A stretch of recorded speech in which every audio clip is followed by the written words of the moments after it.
Introduction. In presenting to the public these stories based on the folklore of the Gold Coast peoples, it seems necessary to say something in general terms of the economic and social development of the colony, insofar as that development is affecting the lore of the folk. Not until the civilization and industrialism of Europe began to penetrate into the districts of the Guinea coast was any great attempt made to study the folklore of these peoples.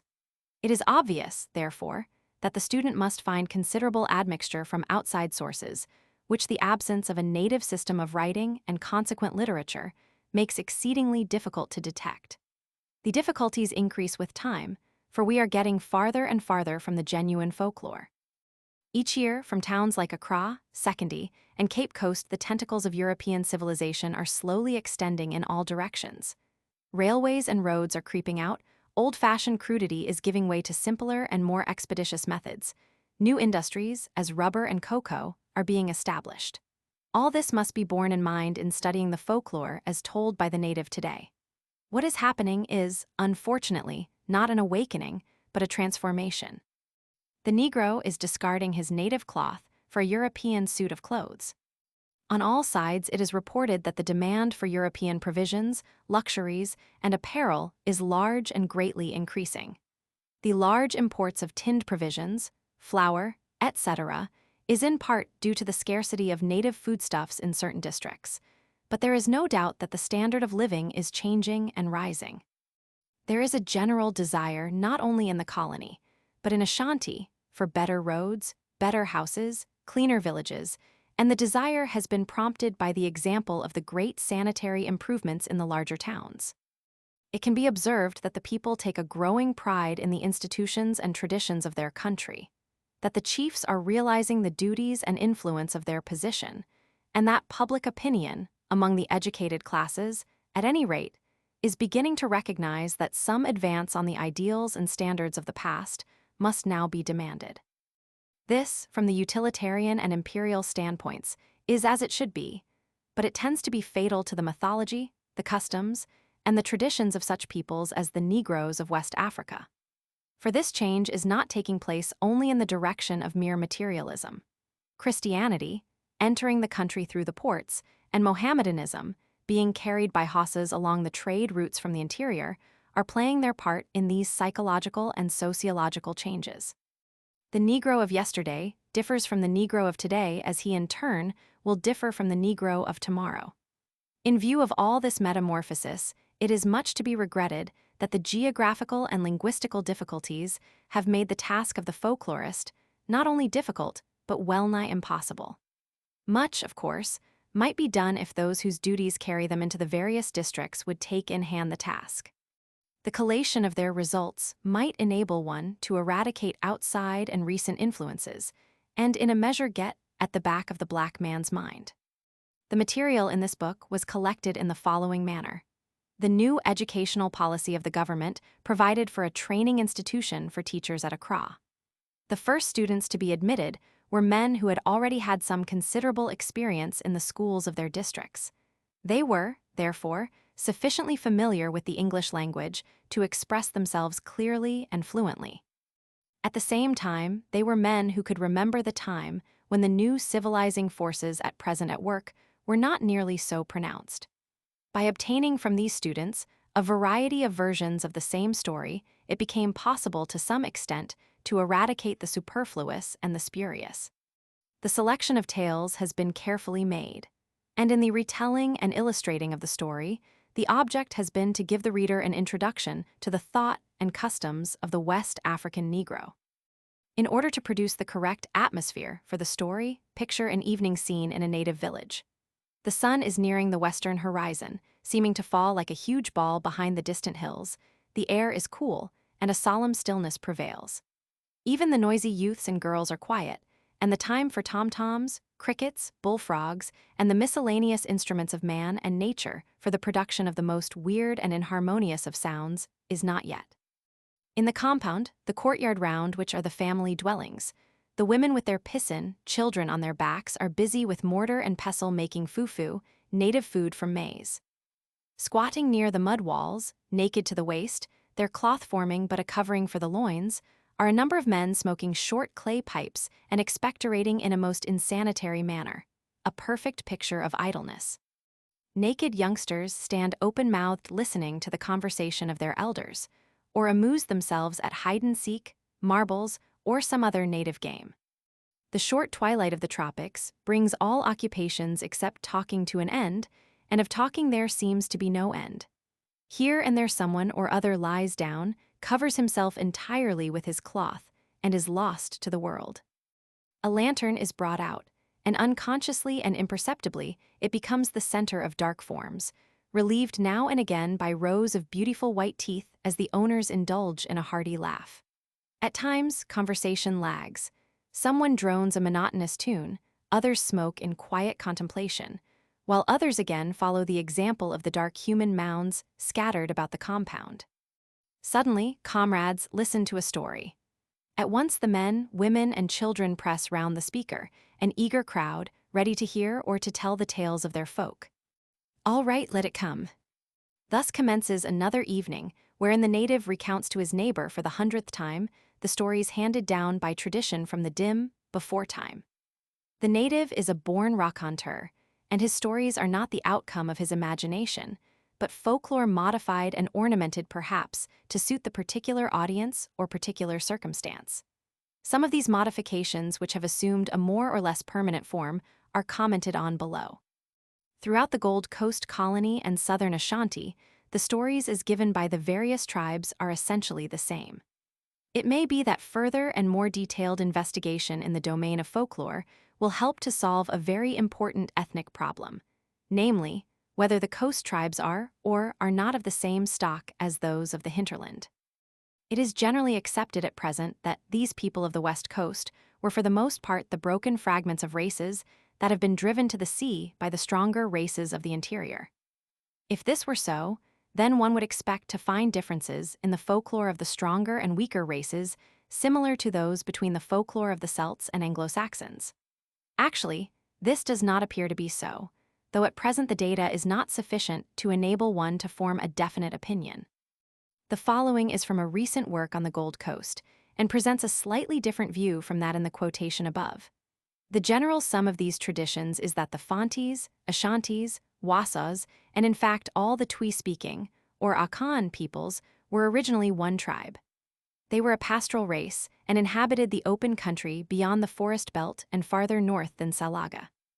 A northern and lighter-skinned people, which is commonly supposed to have been the Fulanis, commenced to encroach on their territory, and being stronger than they, seized their cattle and young women and made many of the others slaves. The subdivision of the united Akan race into its main branches, the Fonties and Ashantis, is variously accounted for. One story very plausibly explains that the constant raids of their northern enemy, who burned all the farms, reduced the Akans to great straits for food. Some of them subsisted on a wild plant named fan and others on a plant named shan, and thus gained the names Fanditi and Shanditi, DTI, to eat. A possible alternative explanation is that the same stock occupies the coast and the hinterland, and that differentiation has come about as the result of malaria affecting that portion of the race inhabiting the region of the lagoon marshes along the coastal plain. It has now been fairly well established that malaria can and does have a deleterious effect on races, and that even in the case of Greece and Rome, the malarial factor must be taken into account in discussing the causes which brought about their fall. It may be that the marshes round Salonika and the swamps of the Campagna have their counterpart in the long line of lagoon swamps that lie between the surf wall and the forest wall of the coast. Medical science alone, perhaps, will be able to solve the problem, but folklore can and does render valuable assistance toward a solution. A conquered people do not give up their lore with the land, but carry their customs and traditions with them to their new homes. There is one story which has a special interest in this connection because, after being carried by the Negroes from Africa to the southern states in the slave days, it became the basis of a story which has served to amuse the children and adults of the whole of the English-speaking peoples, namely, the wonderful adventures of Old Brer Rabbit. It is interesting to compare the Tarbaby narrative with the manner in which Anansi was caught in Story X. From the scanty material we have at present, It would seem that the folklores of the coastal and hinterland peoples are substantially the same, the differences being traceable in many cases to the influence of the new environment. Thus, in the story where Anansi seeks to hide the wisdom of the world, story Roman II, which he has collected in a pot, among the coast peoples he finds a difficulty in climbing up the palm tree. But among the forest tribes, his difficulty is to get over the trunk of a tree which has fallen across the bush path. Here the difference is due to environment and not to race. It is necessary to point out that similarity of story cannot by itself be taken as indicative of similarity of race.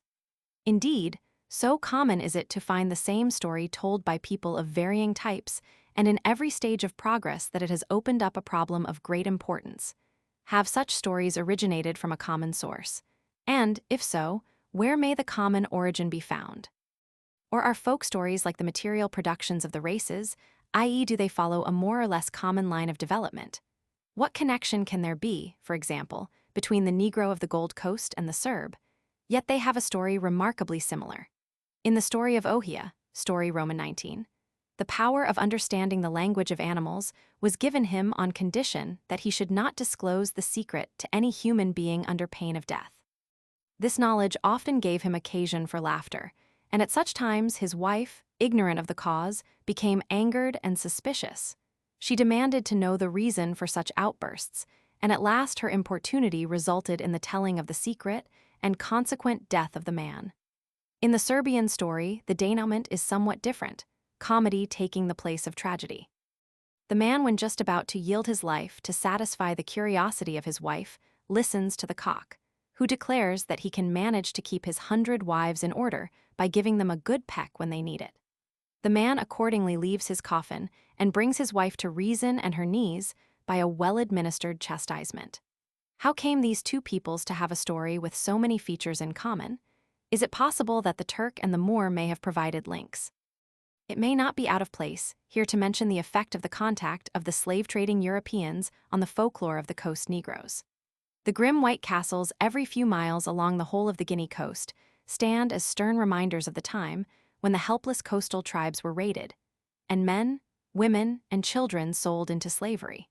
But one who has conversed with the native of today cannot doubt that the greatest effect of those terrible days is discernible in the native mentality itself. It has, as one might expect, influenced more or less the folk story.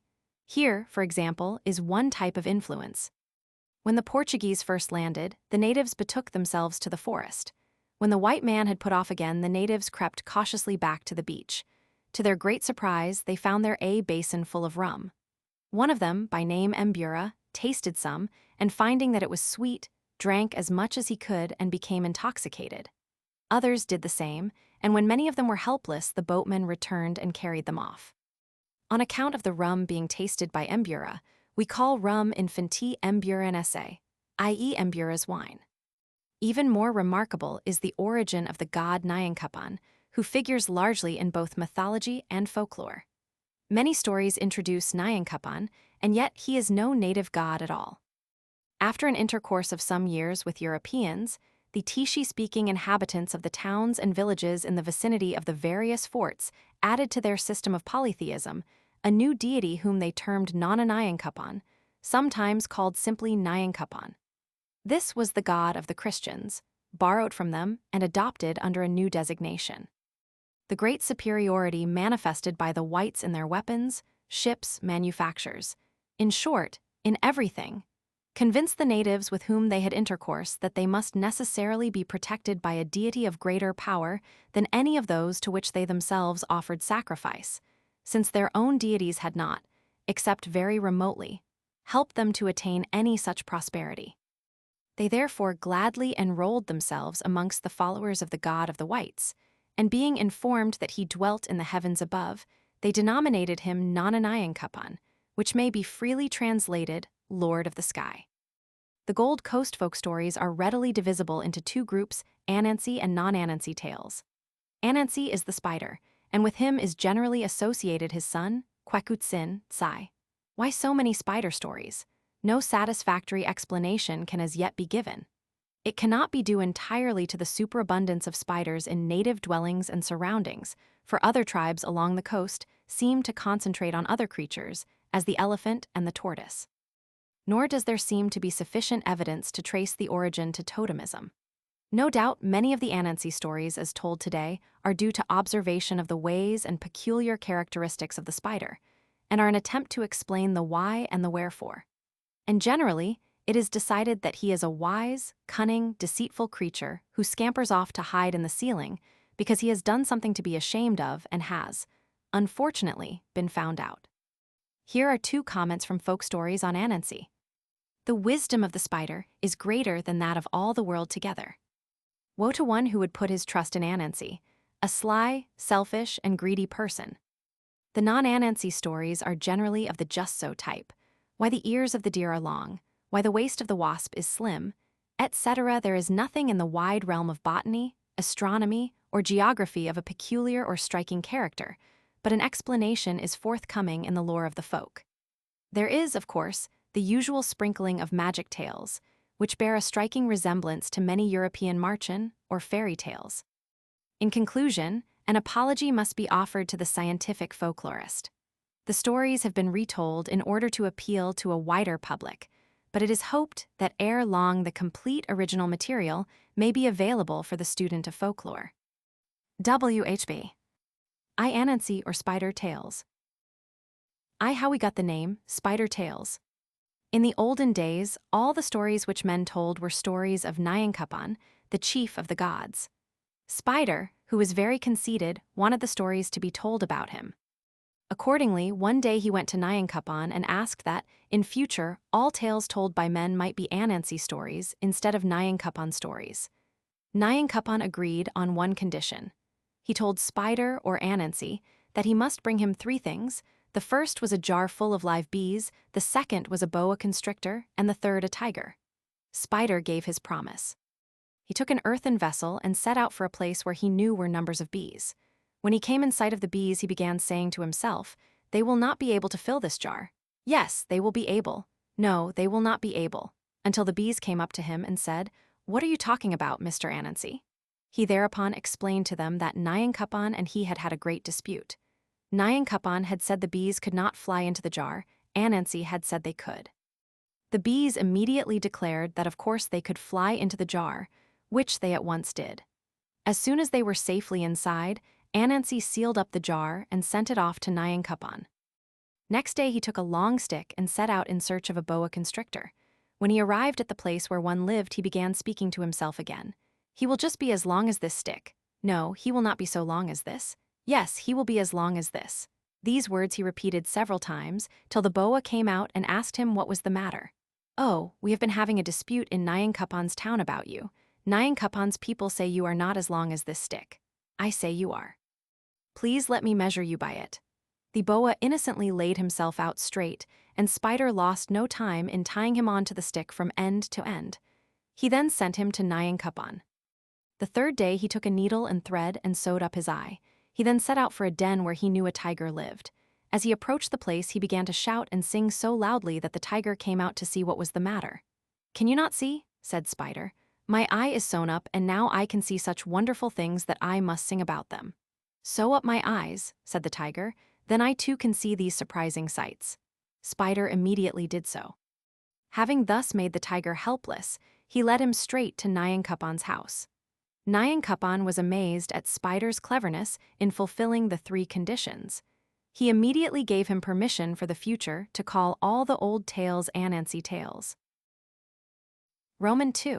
How wisdom became the property of the human race.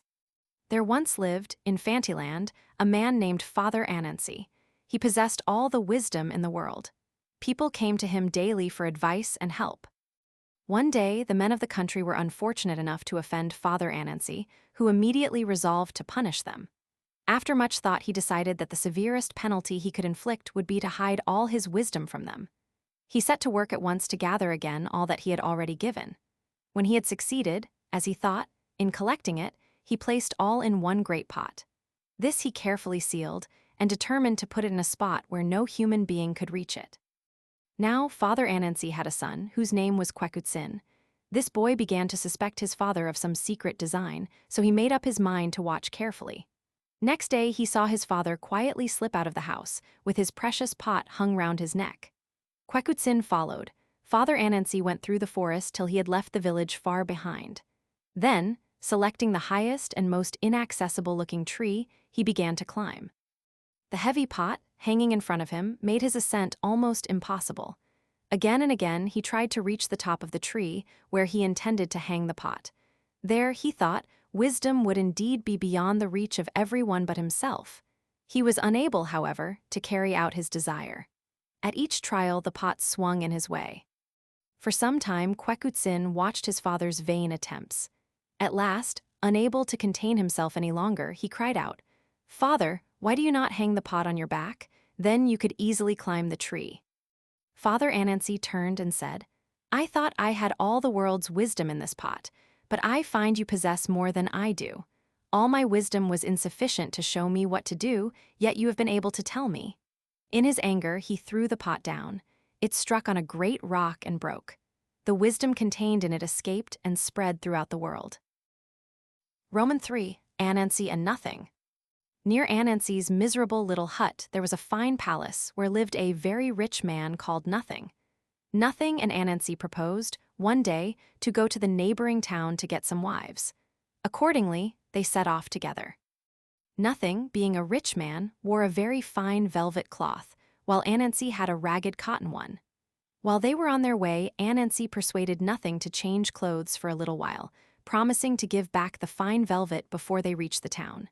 He delayed doing this, however, first on one pretext, then on another, till they arrived at their destination. Anansi, being dressed in such a fine garment, found no difficulty in getting as many wives as he wished. Poor Nothing, with his ragged and miserable cloth, was treated with great contempt. At first he could not get even one wife. At last, however, a woman took pity on him and gave him her daughter. The poor girl was laughed at very heartily by Anansi's wives for choosing such a beggar as Nothing appeared to be. She wisely took no notice of their scorn. The party set off for home. When they reached the crossroads leading to their respective houses, the women were astonished. The road leading to Anansi's house was only half cleared. The one which led to Nothing's palace was, of course, wide and well made. Not only so, but his servants had strewn it with beautiful skins and carpets in preparation for his return. Servants were there, awaiting him, with fine clothes for himself and his wife. No one was waiting for Anansi. Nothing's wife was queen over the whole district and had everything her heart could desire. Anansi's wives could not even get proper food. They had to live on unripe bananas with peppers. The wife of Nothing heard of her friends' miserable state and invited them to a great feast in her palace. They came and were so pleased with all they saw that they agreed to stay there. Accordingly, they refused to come back to Anansi's hut. He was very angry and tried in many ways to kill Nothing, but without success. Finally, however, he persuaded some rat friends to dig a deep tunnel in front of Nothing's door. When the hole was finished, Anansi lined it with knives and broken bottles. He then smeared the steps of the palace with ochro to make them very slippery and withdrew to a little distance. When he thought Nothing's household was safely in bed and asleep, he called to Nothing to come out to the courtyard and see something. Nothing's wife, however, dissuaded him from going. Anansi tried again and again, and each time she bade her husband not to listen. At last, Nothing determined to go and see this thing. As he placed his foot on the first step, of course he slipped, and down he fell into the hole. The noise alarmed the household. Lights were fetched and Nothing was found in the ditch, so much wounded by the knives that he soon died. His wife was terribly grieved at his untimely death. She boiled many yams, mashed them, and took a great dishful of them round the district. To every child she met she gave some, so that the child might help her to cry for her husband. This is why, if you find a child crying and ask the cause, you will often be told he is crying for nothing. IV. Thunder and Anansi. There had been a long and severe famine in the land where Anansi lived. He had been quite unable to obtain food for his poor wife and family. One day, gazing desperately out to sea, he saw, rising from the midst of the water, a tiny island with a tall palm tree upon it. He determined to reach this tree, if any means proved possible, and climb it, in the hope of finding a few nuts to reward him. How to get there was the difficulty. This, however, solved itself when he reached the beach, for there lay the means to his hand, in the shape of an old broken boat. It certainly did not look very strong, but Anansi decided to try it. His first 6 attempts were unsuccessful. A great wave dashed him back on the beach each time he tried to put off. He was persevering, however, and at the 7th trial was successful in getting away. He steered the battered old boat as best he could and at length reached the palm tree of his desire. Having tied the boat to the trunk of the tree, which grew almost straight out of the water, he climbed toward the nuts. Plucking all he could reach, he dropped them, one by one, down to the boat. To his dismay, everyone missed the boat and fell instead into the water until only the last one remained. This he aimed even more carefully than the others, but it also fell into the water and disappeared from his hungry eyes. He had not tasted even one, and now all were gone. He could not bear the thought of going home empty-handed, so, in his despair, he threw himself into the water, too. To his complete astonishment, instead of being drowned, he found himself standing on the sea bottom in front of a pretty little cottage. From the latter came an old man, who asked Anansi what he wanted so badly that he had come to Thunder's cottage to seek it. Anansi told his tale of woe, and Thunder showed himself most sympathetic. He went into the cottage and fetched a fine cooking pot, which he presented to Anansi, telling him that he need never be hungry again. The pot would always supply enough food for himself and his family. Anansi was most grateful and left Thunder with many thanks. Being anxious to test the pot at once, Anansi only waited till he was again seated in the old boat to say, "Pot, pot, what you used to do for your master do now for me." Immediately good food of all sorts appeared. Anansi ate a hearty meal, which he very much enjoyed. On reaching land again, his first thought was to run home and give all his family a good meal from his wonderful pot. A selfish, greedy fear prevented him. What if I should use up all the magic of the pot on them and have nothing more left for myself? Better keep the pot a secret, then I can enjoy a meal when I want one. So, his mind full of this thought, he hid the pot. He reached home, pretending to be utterly worn out with fatigue and hunger. There was not a grain of food to be had anywhere. His wife and poor children were weak with want of it, but selfish Anansi took no notice of that. He congratulated himself at the thought of his magic pot, now safely hidden in his room. There he retired from time to time when he felt hungry and enjoyed a good meal. His family got thinner and thinner, but he grew plumper and plumper. They began to suspect some secret and determined to find it out. His eldest son, XVIII, had the power of changing himself into any shape he chose, so he took the form of a tiny fly and accompanied his father everywhere. At last, Anansi, feeling hungry, entered his room and closed the door. Next, he took the pot and had a fine meal. Having replaced the pot in its hiding place, he went out, on the pretense of looking for food. As soon as he was safely out of sight, XVIII fetched out the pot and called all his hungry family to come at once. They had as good a meal as their father had had. When they had finished, Mrs. Anansi, to punish her husband, said she would take the pot down to the village and give everybody a meal. This she did, but alas! In working to prepare so much food at one time, the pot grew too hot and melted away. What was to be done now? Anansi would be so angry. His wife forbade everyone to mention the pot. Anansi returned, ready for his supper, and, as usual, went into his room, carefully shutting the door. He went to the hiding place. It was empty. He looked around in consternation. No pot was to be seen anywhere. Someone must have discovered it. His family must be the culprits. He would find a means to punish them. Saying nothing to anyone about the matter, he waited till morning. As soon as it was light, he started off towards the shore, where the old boat lay. Getting into the boat, it started of its own accord and glided swiftly over the water, straight for the palm tree. Arrived there, Anansi attached the boat as before and climbed the tree. This time, unlike the last, the nuts almost fell into his hands. When he aimed them at the boat, they fell easily into it, not one, as before, dropping into the water. He deliberately took them and threw them overboard, immediately jumping after them. As before, he found himself in front of Thunder's cottage, with Thunder waiting to hear his tale. This he told, the old man showing the same sympathy as he had previously done. This time, however, he presented Anansi with a fine stick and bade him goodbye. Anansi could scarcely wait till he got into the boat, so anxious was he to try the magic properties of his new gift. "Stick, stick," he said, "what you used to do for your master do for me also." The stick began to beat him so severely that in a few minutes he was obliged to jump into the water and swim ashore, leaving boat and stick to drift away where they pleased. Then he returned sorrowfully homeward. bemoaning his many bruises and wishing he had acted more wisely from the beginning. VIII. The lizard continually moves his head up and down. In a town not very far from Anansi's home lived a great king. This king had 3 beautiful daughters, whose names were kept a secret from everybody except their own family. One day, their father made a proclamation that his 3 daughters would be given as wives to any man who could find out their names. Anansi made up his mind to do so. He first bought a large jar of honey and set off for the bathing place of the king's daughters. Arrived there, he climbed to the top of a tree on which grew some very fine fruit. He picked some of this fruit and poured honey over it. When he saw the princesses approaching, he dropped the fruit on the ground and waited. The girls thought the fruit dropped of its own accord, and one of them ran forward to pick it up. When she tasted it, she called out to her sisters by name to exclaim on its sweetness. Anansi dropped another, which the second princess picked up, she, in her turn, calling out the names of the other 2. In this fashion, Anansi found out all the names. As soon as the princesses had gone, Anansi came down from the tree and hurried into the town. He went to all the great men and summoned them to a meeting at the king's palace on the morrow.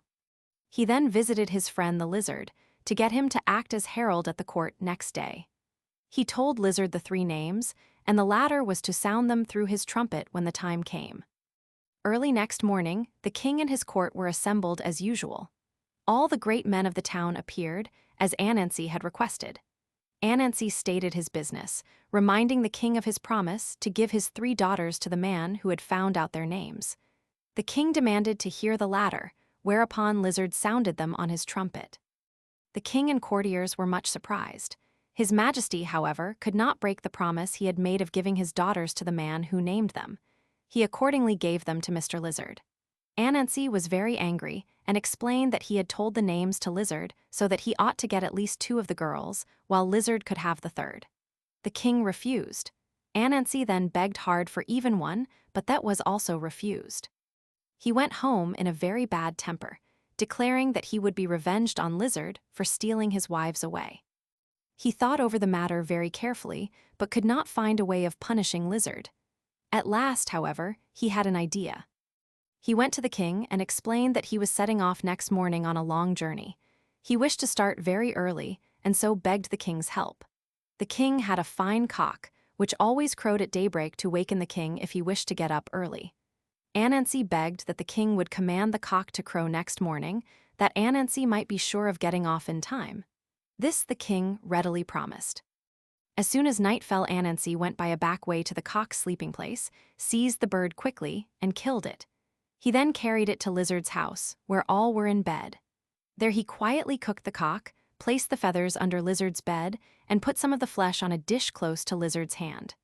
The wicked Anansi then took some boiling water and poured it into poor Lizard's mouth, thus making him dumb. When morning came, Anansi went to the king and reproached him for not letting the cock crow. The king was much surprised to hear that it had not obeyed his commands. He sent one of his servants to find and bring the cock to him, but of course, the servant returned empty-handed. The king then ordered them to find the thief. No trace of him could be found anywhere. Anansi then cunningly said to the king, "I know Lizard is a rogue because he stole my 3 wives from me. Perhaps he is the thief." Accordingly, the men went to search Lizard's house. There, of course, they found the remnants of the cock, cooked ready to eat, and his feathers under the bed. They questioned Lizard, but the poor animal was unable to reply. He could only move his head up and down helplessly. They thought he was refusing to speak, so dragged him before the king. To the king's questions, he could only return the same answer, and his Majesty got very angry. He did not know that Anansi had made the poor animal dumb. Lizard tried very hard to speak, but in vain. He was accordingly judged guilty of theft, and as a punishment, his wives were taken away from him and given to Anansi. Since then, lizards have always had a way of moving their heads helplessly backward and forward, as if saying, "How can anyone be so foolish as to trust Anansi?" VI. Tit for Tat. There had been a great famine in the land for many months. Meat had become so scarce that only the rich chiefs had money enough to buy it. The poor people were starving. Anansi and his family were in a miserable state. One day, Anansi's eldest son, XVIII, to his great joy, discovered a place in the forest where there were still many animals. Knowing his father's wicked ways, Kweku told him nothing of the matter. Anansi, however, speedily discovered that Kweku was returning loaded, day after day, to the village. There he was able to sell the meat at a good price to the hungry villagers. Anansi immediately wanted to know the secret, but his son wisely refused to tell him. The old man determined to find out by a trick. Slipping into his son's room one night, when he was fast asleep, he cut a tiny hole in the corner of the bag which Kweku always carried into the forest.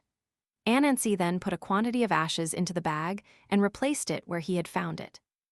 Next morning, as Kweku set out for the forest, he threw the bag, as usual, over his shoulder. Unknown to him, at each step, the ashes were sprinkled on the ground. Consequently, when Anansi set out an hour later, he was easily able to follow his son by means of the trail of ashes.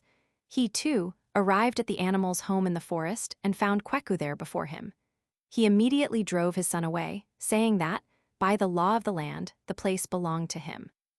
Kweku saw how he had been tricked and determined to have the meat back. He accordingly went home, made a tiny image and hung little bells round its neck. He then tied a long thread to its head and returned toward the hunting place. When about halfway there, he hung the image to a branch of a tree in the path and hid himself in the bushes nearby, holding the other end of the thread in his hand. The greedy father, in the meantime, had killed as many animals as he could find, being determined to become rich as speedily as possible. He then skinned them and prepared the flesh to carry it to the neighboring villages to sell. Taking the first load, he set off for his own village. Halfway there, he came to the place where the image hung in the way. Thinking this was one of the gods, he stopped. As he approached, the image began to shake its head vigorously at him. He felt that this meant that the gods were angry. To please them, he said to the image, "May I give you a little of this meat?" Again the image shook its head. "May I give you half of this meat?" He then inquired. The head shook once more. "Do you want the whole of this meat?" he shouted fiercely. This time the head nodded, as if the image were well pleased. "I will not give you all my meat," Anansi cried. At this the image shook in every limb as if in a terrible temper. Anansi was so frightened that he threw the whole load on the ground and ran away. As he ran, he called back, "Tomorrow I shall go to XVIII. You will not be able to take my meat from me there, you thief." But Kweku had heard where his father intended to go next day, and set the image in his path as before. Again, Anansi was obliged to leave his whole load, and again he called out the name of the place where he would go the following day. The same thing occurred, day after day, till all the animals in the wood were killed. By this time, XVIII had become very rich, but his father Anansi was still very poor. He was obliged to go to Kweku's house every day for food. When the famine was over, Kweku gave a great feast and invited the entire village. While all were gathered together, Kweku told the story of his father's cunning and how it had been overcome. This caused great merriment among the villagers. Anansi was so ashamed that he readily promised Kweku to refrain from his evil tricks for the future.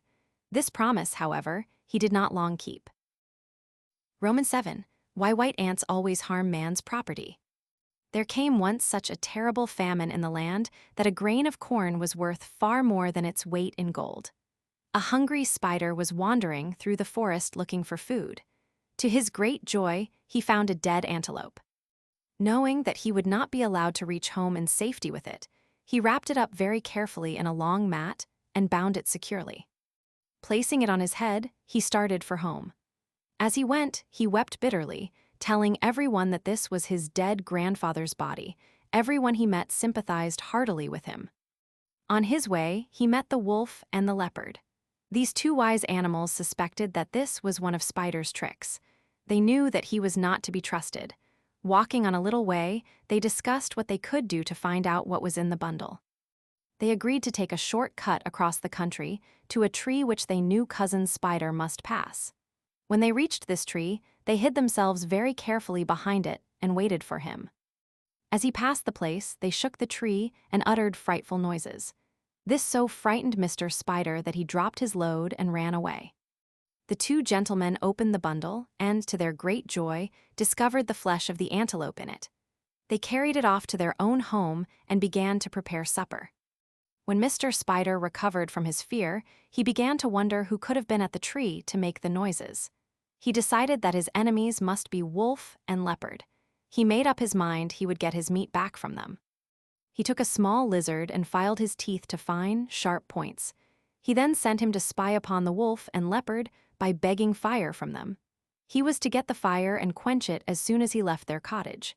He could then return and ask a second time. If they asked him questions, he must smile and show his teeth.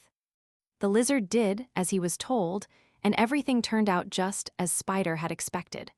Wolf and Leopard eagerly asked the lizard where he had had his teeth filed so beautifully. He replied that filing Spider had done it for him.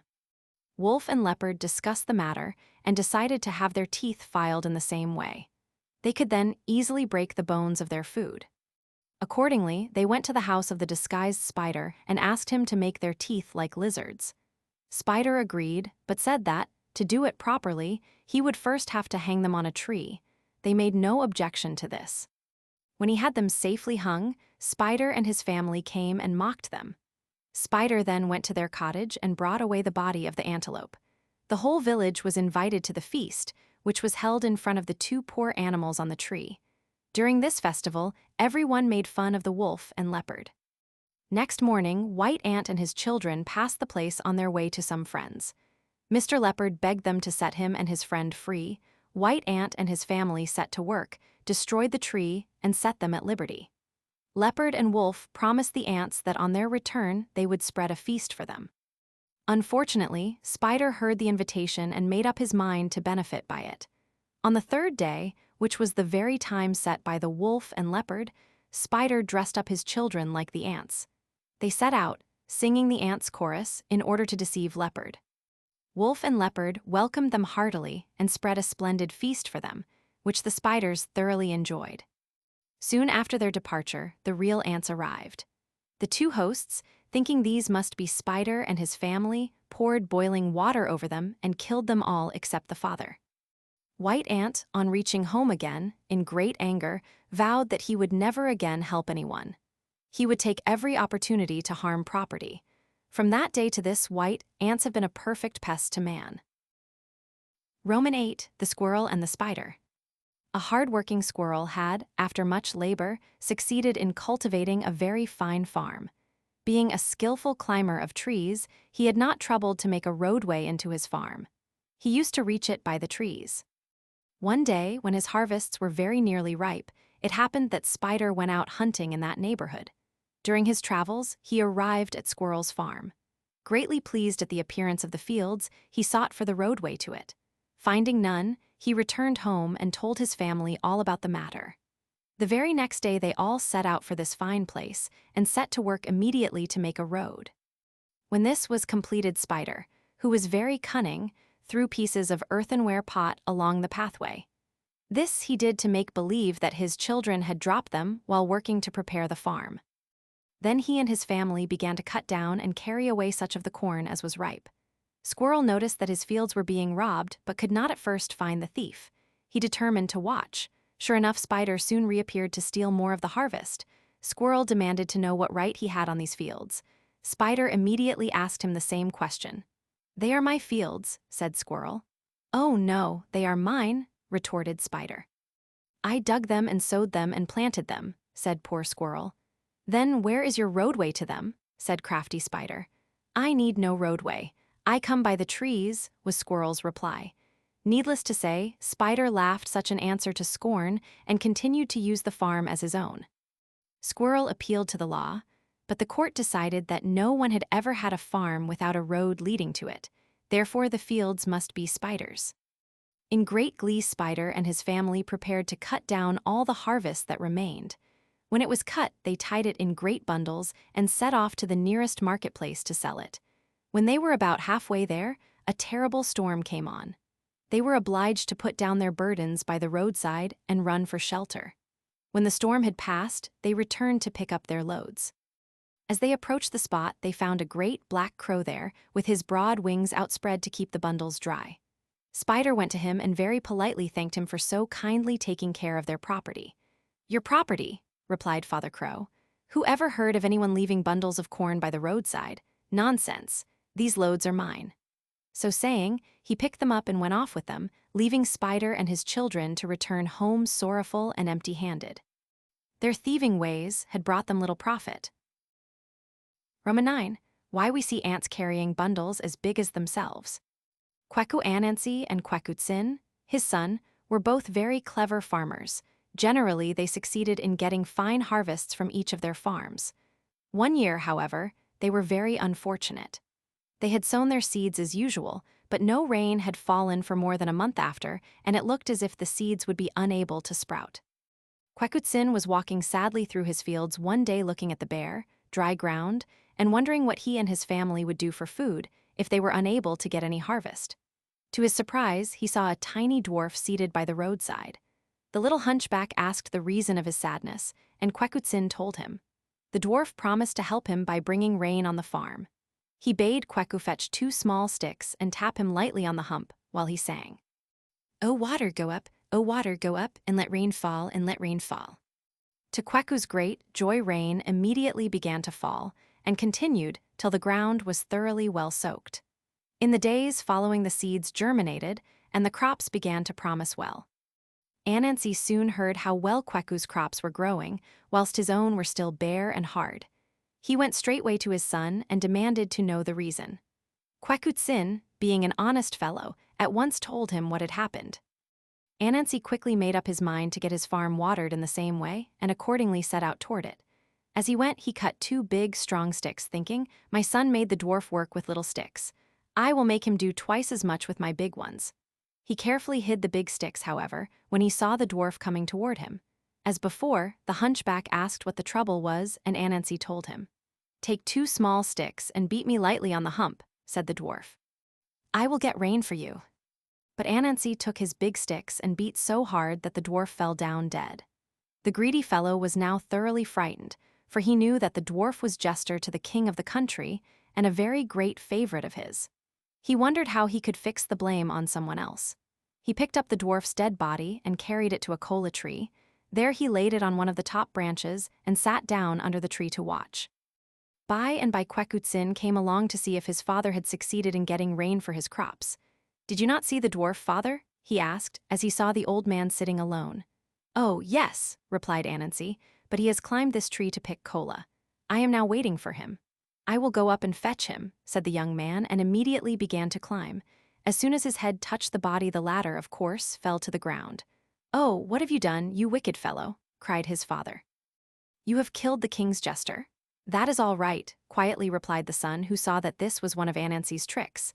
"The king is very angry with him and has promised a bag of money to anyone who would kill him. I will now go and get the reward." "No, no, no," shouted Anansi. "The reward is mine. I killed him with 2 big sticks. I will take him to the king." "Very well," was the son's reply. "As you killed him, you may take him." Off set Anansi, quite pleased with the prospect of getting a reward. He reached the king's court, only to find the king very angry at the death of his favorite.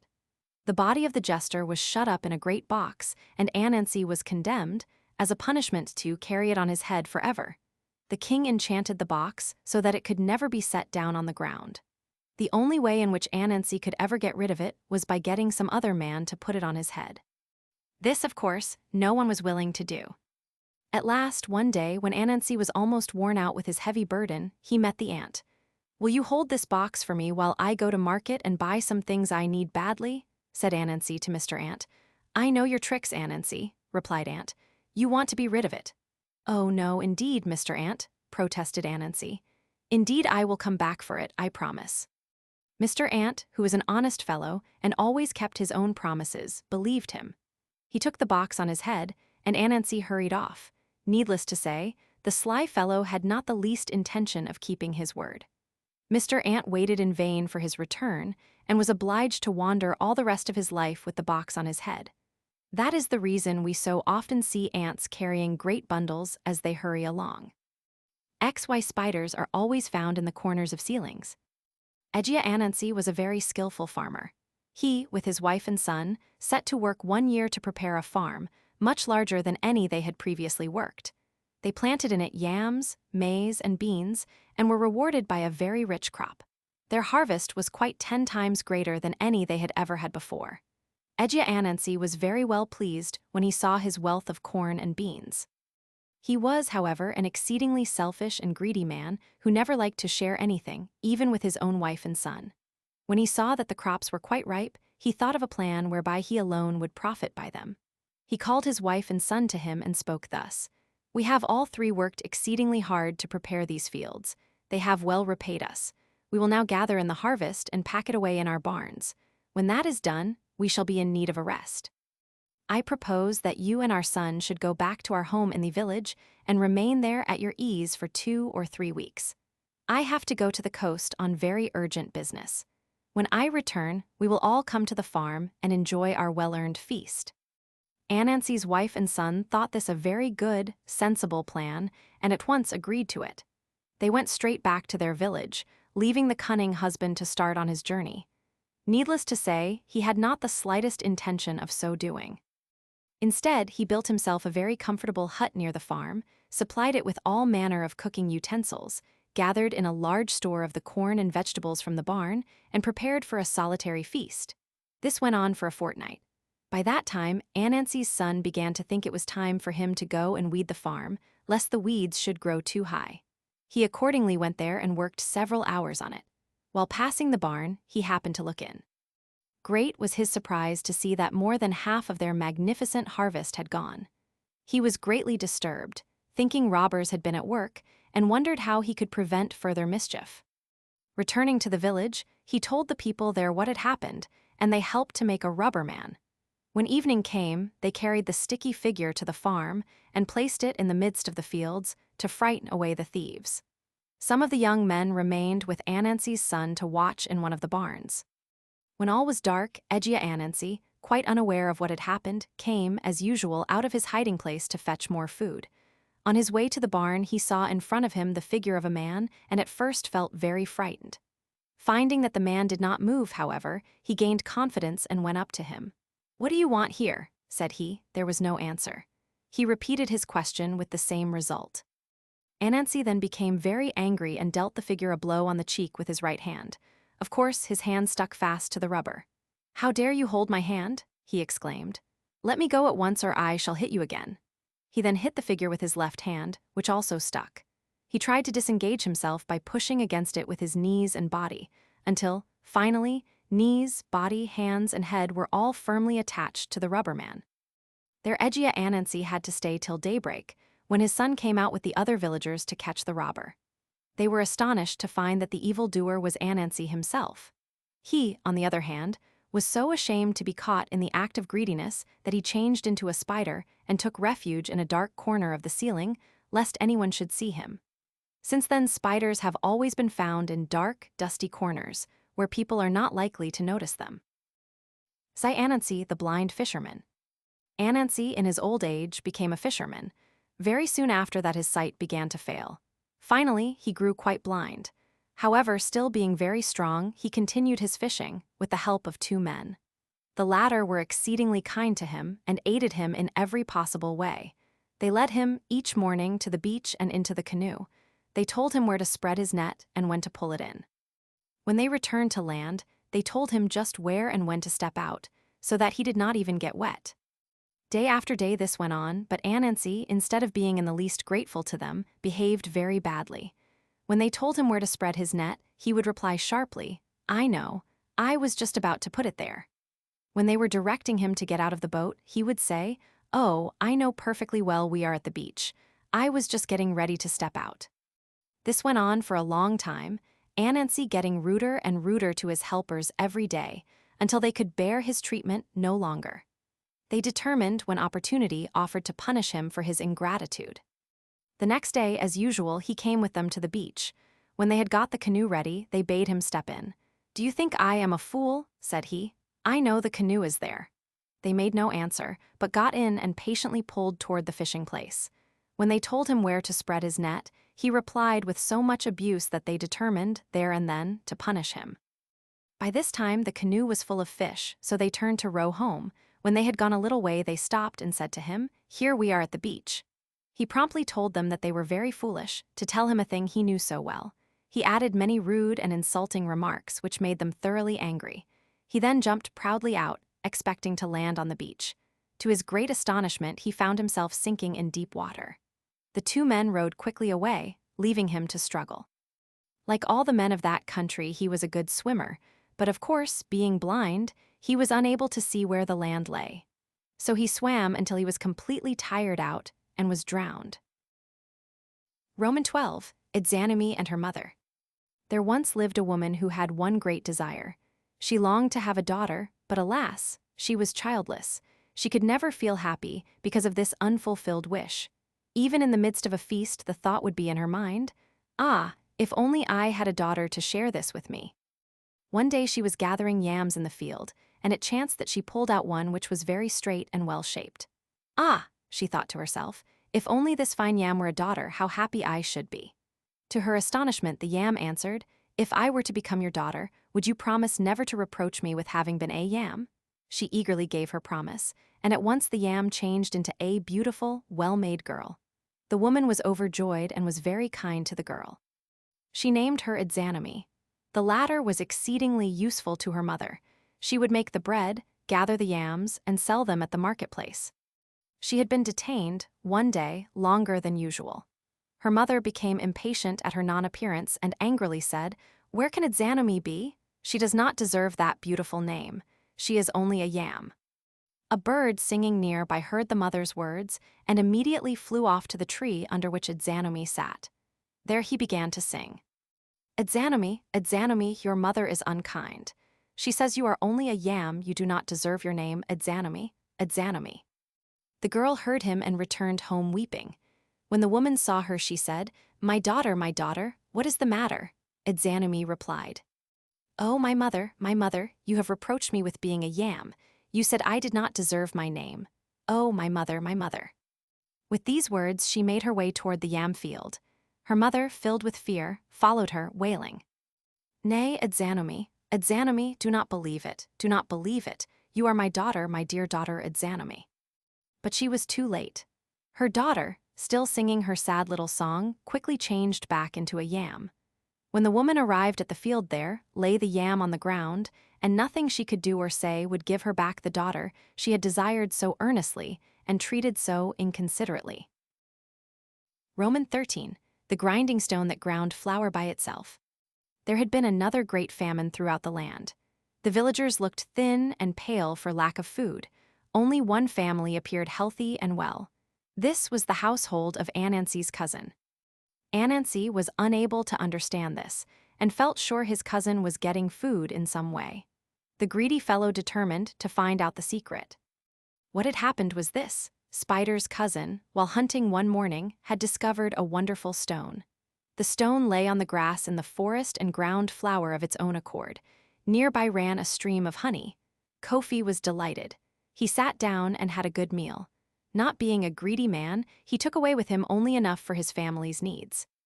Each morning he returned to the stone and got sufficient food for that day. In this manner, he and his family kept well and plump, while the surrounding villagers were starved and miserable-looking. Anansi gave him no peace till he promised to show him the stone. This he was most unwilling to do, knowing his cousin's wicked ways. He felt sure that when Anansi saw the stone, he would not be content to take only what he needed. However, Anansi troubled him so much with questions that at last he promised. He told Anansi that they would start next morning, as soon as the women set about their work. Anansi was too impatient to wait. In the middle of the night, he bade his children get up and make a noise with the pots as if they were the women at work. Spider at once ran and wakened his cousin, saying, "Quick, it is time to start." His cousin, however, saw he had been tricked and went back to bed again, saying he would not start till the women were sweeping. No sooner was he asleep again than Spider made his children take brooms and begin to sweep very noisily. He roused Kofi once more, saying, "It is time we had started." Once more his cousin refused to set off, saying it was only another trick of Spider's. He again returned to bed and to sleep. This time Spider slipped into his cousin's room and cut a hole in the bottom of his bag, which he then filled with ashes. After that he went off and left Kofi in peace. When morning came, the cousin awoke. Seeing no sign of Spider, he very gladly set off alone to the forest, thinking he had got rid of the tiresome fellow. He was no sooner seated by the stone, however, than Anansi appeared, having followed him by the trail of ashes. "Aha," cried he, "here is plenty of food for all, no more need to starve." "Hush," said his cousin, "you must not shout here, the place is too wonderful. Sit down quietly and eat." They had a good meal, and Kofi prepared to return home with enough for his family. "No, no," cried Anansi. "I am going to take the stone." In vain did his friend try to overcome his greed. Anansi insisted on putting the stone on his head and setting out for the village. "Spider, spider, put me down," said the stone. The pig came and drank and went away. The antelope came and fed and went away. "Spider, spider, put me down." Spider, however, refused to listen. He carried the stone from village to village selling flour until his bag was full of money. He then set out for home. Having reached his hut and feeling very tired, he prepared to put the stone down. But the stone refused to be moved from his head. It stuck fast there, and no efforts could displace it. The weight of it very soon grew too much for Anansi and ground him down into small pieces, which were completely covered over by the stone. That is why we often find tiny spiders gathered together under large stones. Roman 14, Morning Sunrise. A man in one of the villages had a very beautiful daughter. She was so lovely that people called her Morning Sunrise. Every young man who saw her wanted to marry her. 3, in particular, were very anxious to have her for their wife. Her father found it difficult to decide among them. He determined to find out by a trick which of the 3 was most worthy of her. He bade her lie down on her bed as if she were dead. He then sent the report of her death to each of the 3 lovers, asking them to come and help him with her funeral. The messenger came first to Wise Man. When he heard the message, he exclaimed, "What can this man mean? The girl is not my wife. I certainly will not pay any money for her funeral." The messenger came next to the second man. His name was Wit. The latter at once said, "Oh dear, no, I shall not pay any money for her funeral expenses. Her father did not even let me know she was ill." So he refused to go. Thinker, the third young man, when he received the message, at once got ready to start. "Certainly I must go and mourn for Morning Sunrise," said he. "Had she lived, surely she would have been my wife." So he took money with him and set out for her home. When he reached it, her father called out, Morning Sunrise, come here, this is your true husband." That very day the betrothal took place, and soon after the wedding followed. Thinker and his beautiful wife lived very happily together. Roman 15, Why the sea turtle when caught beats its breast with its forelegs. Many centuries ago, the people of this earth were much troubled by floods. The sea used at times to overflow its usual boundaries and sweep across the low, sandy stretches of land which bordered it. Time and again this happened, many lives being lost at each flood. Mankind was very troubled to find an escape from this oft-repeated disaster. He could think of no way of avoiding it. Fortunately for him, the wise turtle came to his help. "Take my advice," said she, "and plant rows of palms along the sea coast. They will bind the sand together and keep it from being washed so easily away." He did so, with great success. The roots of the palms kept the sand firmly in its place. When the time came again for the sea to overflow, it washed just to the line of trees and came no farther. Thus many lives were saved annually by the kind forethought of the turtle. In return, one would think, mankind would protect and cherish this poor animal. But no, each time a turtle comes to the seashore to lay her eggs among the sand, she is caught and killed for the sake of her flesh. It is the thought of the ingratitude of mankind to her which makes her beat her breast with her forelegs when she is caught. She seems to be saying, "Ah, this is all the return I get for my kindness to you." Roman 16, How beasts and serpents first came into the world. The famine had lasted nearly 3 years. XVIII, being very hungry, looked daily in the forest in the hope of finding food. One day he was fortunate enough to discover 3 palm kernels lying on the ground. He picked up 2 stones with which to crack them. The first nut, however, slipped when he hit it and fell into a hole behind him. The same thing happened to the second and to the third. Very much annoyed at his loss, XVIII determined to go down the hole to see if he could find his lost nuts. To his surprise, however, he discovered that this hole was really the entrance to a town of which he had never before even heard. When he reached it, he found absolute silence everywhere. He called out, "Is there nobody in this town?" and presently heard a voice in answer. He went in its direction and found an old woman sitting in one of the houses. She demanded the reason of his appearance, which he readily gave. The old woman was very kind and sympathetic and promised to help him. "You must do exactly as I tell you," said she. Go into the garden and listen attentively. You will hear the yams speak. Pass by any yam that says, 'Dig me out, dig me out.' But take the one that says, 'Do not dig me out.' Then bring it to me." When he brought it, she directed him to remove the peel from the yam and throw the latter away.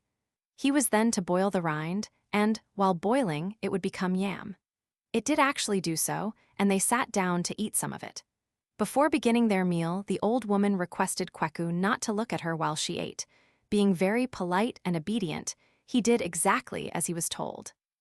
In the evening, the old woman sent him into the garden to choose one of the drums which stood there.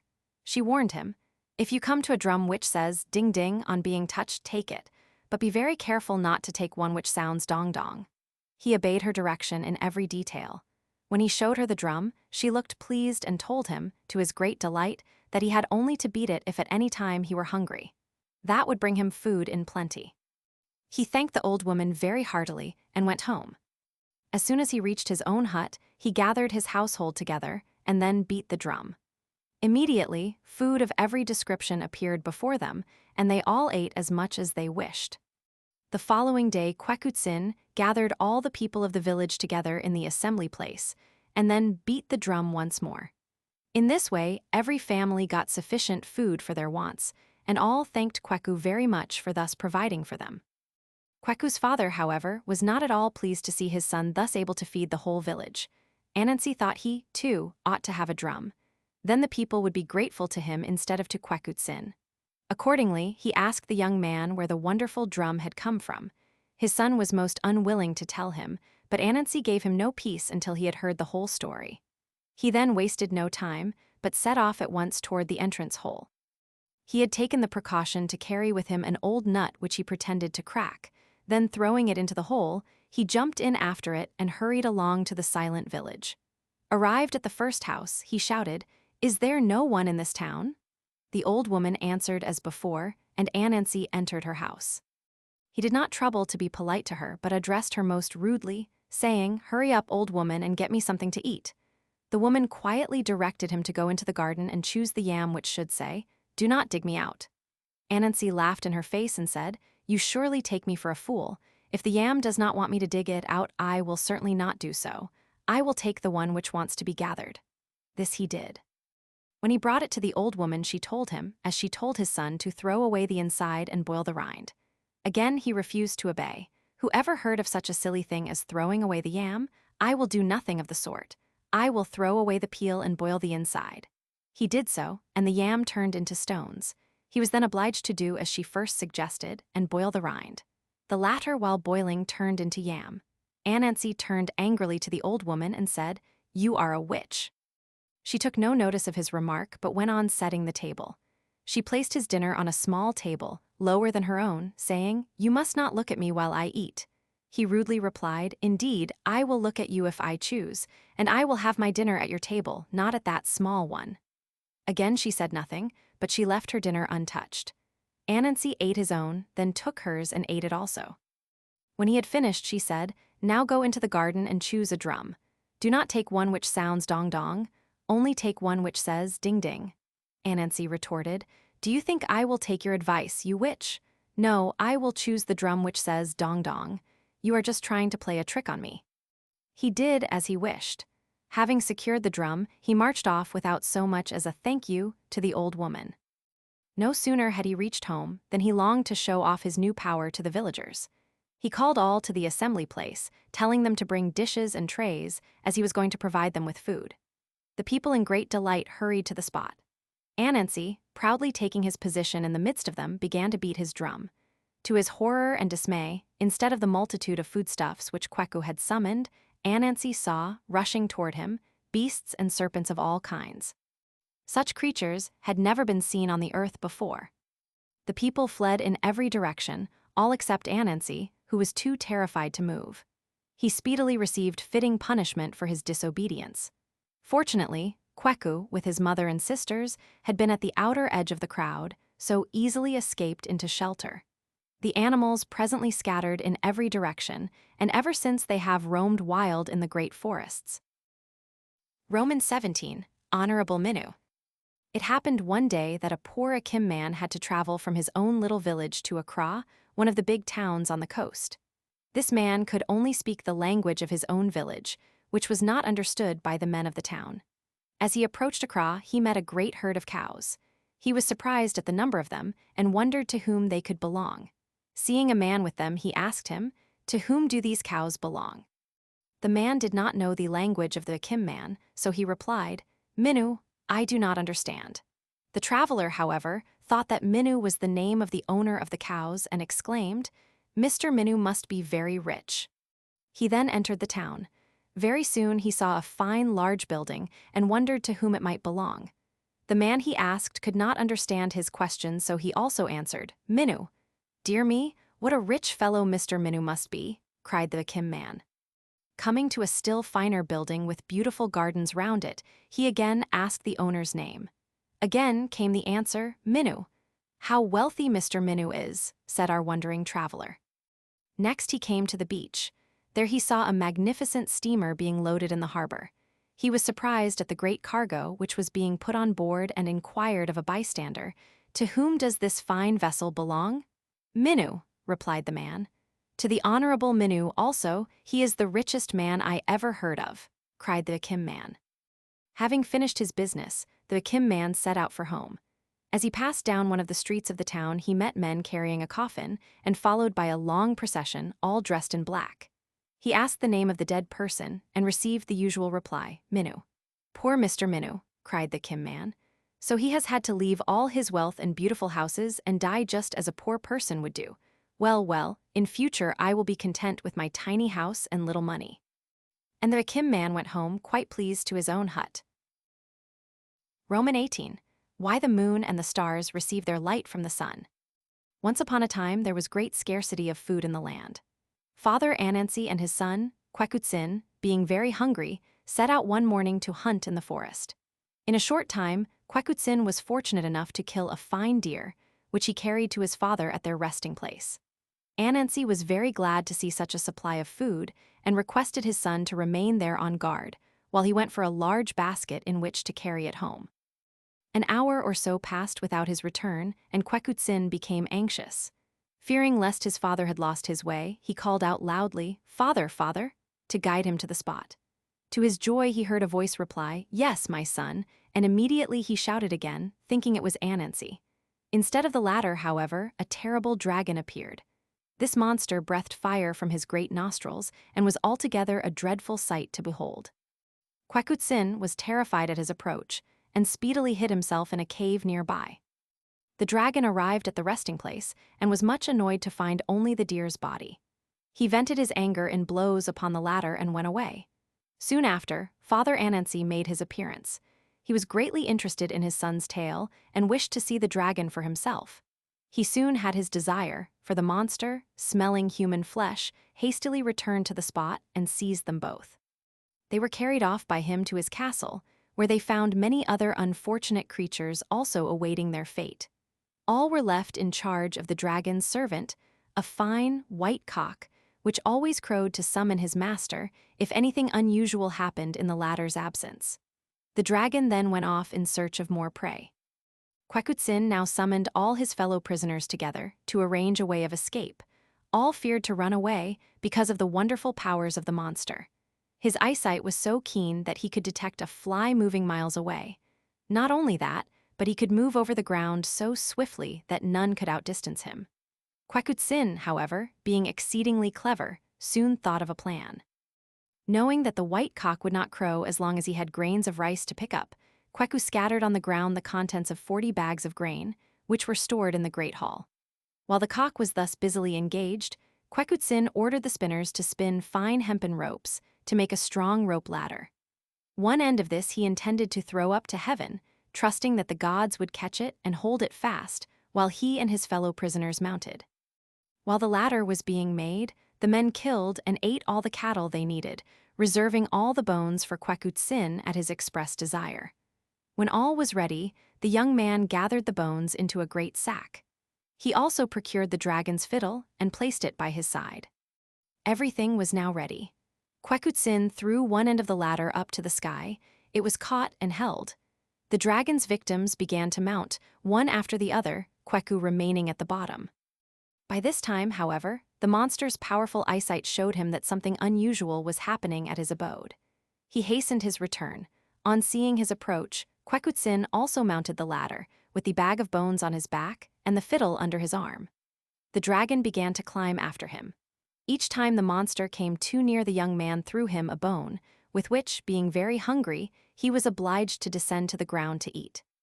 XVIII repeated this performance till all the bones were gone, by which time the people were safely up in the heavens. Then he mounted himself as rapidly as possible, stopping every now and then to play a tune on the wonderful fiddle. Each time he did this, the dragon had to return to earth to dance, as he could not resist the magic music. When XVIII was quite close to the top, the dragon had very nearly reached him again. The brave youth bent down and cut the ladder away below his own feet. The dragon was dashed to the ground, but XVIII was pulled up into safety by the gods. The latter were so pleased with his wisdom and bravery in giving freedom to his fellow men that they made him the sun, the source of all light and heat to the world. His father, Anansi, became the moon and his friends the stars. Thereafter, it was XVIII's privilege to supply all these with light, each being dull and powerless without him. II. Miscellaneous Tales. XIX. Ohia and the Thieving Deer. There once lived upon the earth a poor man called Ohia, whose wife was named Awayerhu. This unfortunate couple had suffered one trouble after another. No matter what they took in hand, misfortune seemed to lie in wait for them. Nothing they did met with success. They became so poor that at last they could scarcely obtain a cloth with which to cover themselves. Finally, Ohia thought of a plan which many of his neighbors had tried and found successful. He went to a wealthy farmer who lived near and offered to hew down several of his palm trees. He would then collect their sap to make palm wine. When this should be ready for the market, his wife would carry it there and sell it. The proceeds would then be divided equally between the farmer, Ohia, and Awayerhu. This proposal having been laid before the farmer, he proved quite willing to agree to it. Not only so, but he granted Ohia a supply of earthen pots in which to collect the sap, as the miserable man was far too poor to buy any. In great delight, Ohia and his wife set to work. They cut down the trees and prepared them, setting the pots underneath to catch the sap before cockcrow on market day. Ohia set off, with a lighted torch, to collect the wine and prepare it for his wife to take into the town. She was almost ready to follow. To his great distress, on arriving at the first tree, instead of finding his earthen pot filled with the sweet sap, he saw it lying in pieces on the ground, the wine all gone. He went on to the second and third trees, but there, and at all the others too, the same thing had happened. His wife, in high spirits and ready for market, joined him at this moment. She saw at once by his face that some misfortune had again befallen them. Sorrowfully, they examined the mischief and agreed that some wicked person had stolen the wine and then broken the pots to hide the theft. Awayerhu returned home in despair, but Ohia set to work once more. He fetched a second supply of pots and placed them all ready to catch the sap. On his return next morning, he found that the same behavior had been repeated. All his wine was again stolen and his pots in fragments. He had no resource but to go to the farmer and tell him of these fresh misfortunes. The farmer proved to be very kind and generous and gave orders that Ohia might have as many pots as he should require. Once more the poor fellow returned to the palm trees and set his pots ready. This third attempt, however, met with no better result than the two previous. Ohia went home in despair. His wife was of the opinion that they should give up trying to overcome their evil fortunes. It was quite evident that they could never attain success. The husband, however, determined that at least he would find and punish the culprit, if that were possible. Accordingly, he bravely set his pots in order for the last time. When night came, he remained on guard among the trees.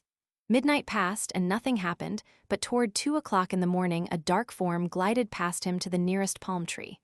A moment after he heard the sound of a breaking pot. He stole up to the form. On approaching it, he found that the thief was a bush deer, carrying on its head a large jar into which it was pouring the wine from Ohia's pots. As it emptied them, it threw them carelessly on the ground, breaking them in pieces. Ohia ventured a little nearer, intending to seize the culprit. The latter, however, was too quick for him and escaped, dropping his great pot on the ground as he ran. The deer was very fleet, but Ohia had fully determined to catch him, so followed. The chase continued over many miles until midday arrived, at which time they had reached the bottom of a high hill. The deer immediately began to climb, and Ohia, though almost tired out, still followed. Finally, the summit of the hill was reached, and there Ohia found himself in the midst of a great gathering of quadrupeds. The deer, panting, threw himself on the ground before King Tiger. His Majesty commanded that Ohia should be brought before him to be punished for this intrusion into such a serious meeting. Ohia begged for a hearing before they condemned him. He wished to explain fully his presence there. King Tiger, after consulting with some of the other animals, agreed to listen to his tale. Thereupon, Ohia began the story of his unfortunate life. He told how one trial after another had failed, and how, finally, he had thought of the palm wine. He described his feelings on discovering the first theft after all his labor.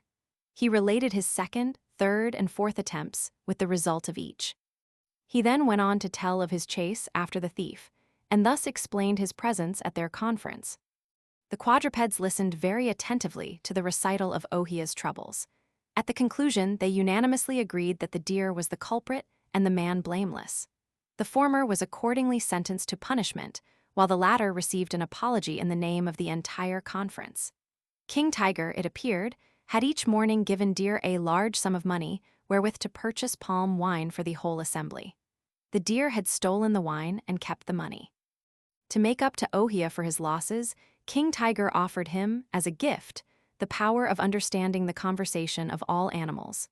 This, said he, would speedily make Ohia a rich man, but he attached one condition to the gift. Ohia must never, on pain of instant death, tell anyone about his wonderful power. The poor man, much delighted, set off for home. When it was reached, he lost no time in setting to work at his palm trees again. From that day, his troubles seemed over. His wine was never interfered with, and he and Awairuhu became more and more prosperous and happy. One morning, while he was bathing in a pool quite close to his house, he heard a hen and her chickens talking together in his garden.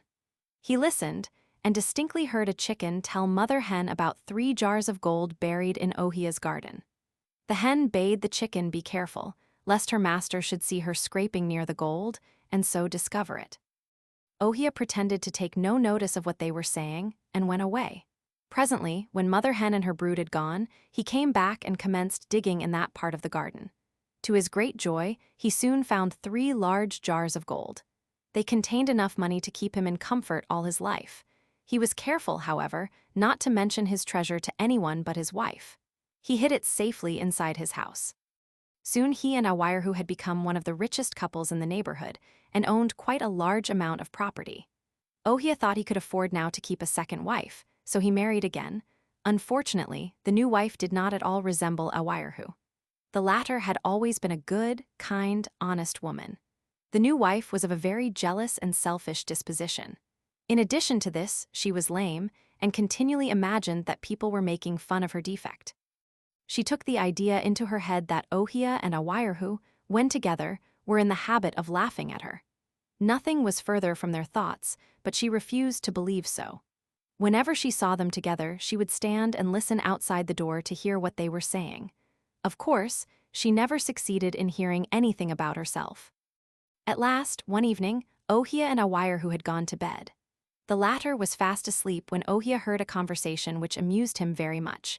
A couple of mice in one corner of the room were arranging to go to the larder to get some food as soon as their master, who was watching them, was asleep. Ohia, thinking this was a good joke, laughed outright. His lame wife heard him and rushed into the room. She thereupon accused him of making fun of her again to Awairuhu. The astonished husband, of course, denied this, but to no purpose. The jealous woman insisted that, if he were laughing at an innocent joke, he would at once tell it to her. This Ohia could not do, without breaking his promise to King Tiger. His refusal fully confirmed the lame woman's suspicions, and she did not rest till she had laid the whole matter before the chief. He, being an intimate friend of Ohia, tried to persuade him to reveal the joke and set the matter at rest. Ohia, naturally, was most unwilling to do anything of the sort. The persistent woman gave the chief no peace till he summoned her husband to answer her charge before the assembly. Finding no way of escape from the difficulty, Ohia prepared for death. He first called all his friends and relatives to a great feast and bade them farewell. Then he put his affairs in order, bequeathed all his gold to the faithful Awirahu and his property to his son and servants. When he had finished, he went to the assembly place where the people of the neighborhood were gathered together. He first took leave of the chief and then commenced his tale. He related the story of his many misfortunes, of his adventure with the deer, and of his promise to King Tiger. Finally, he explained the cause of his laughter which had annoyed his wife. In so speaking, he fell dead, as the tiger had warned him.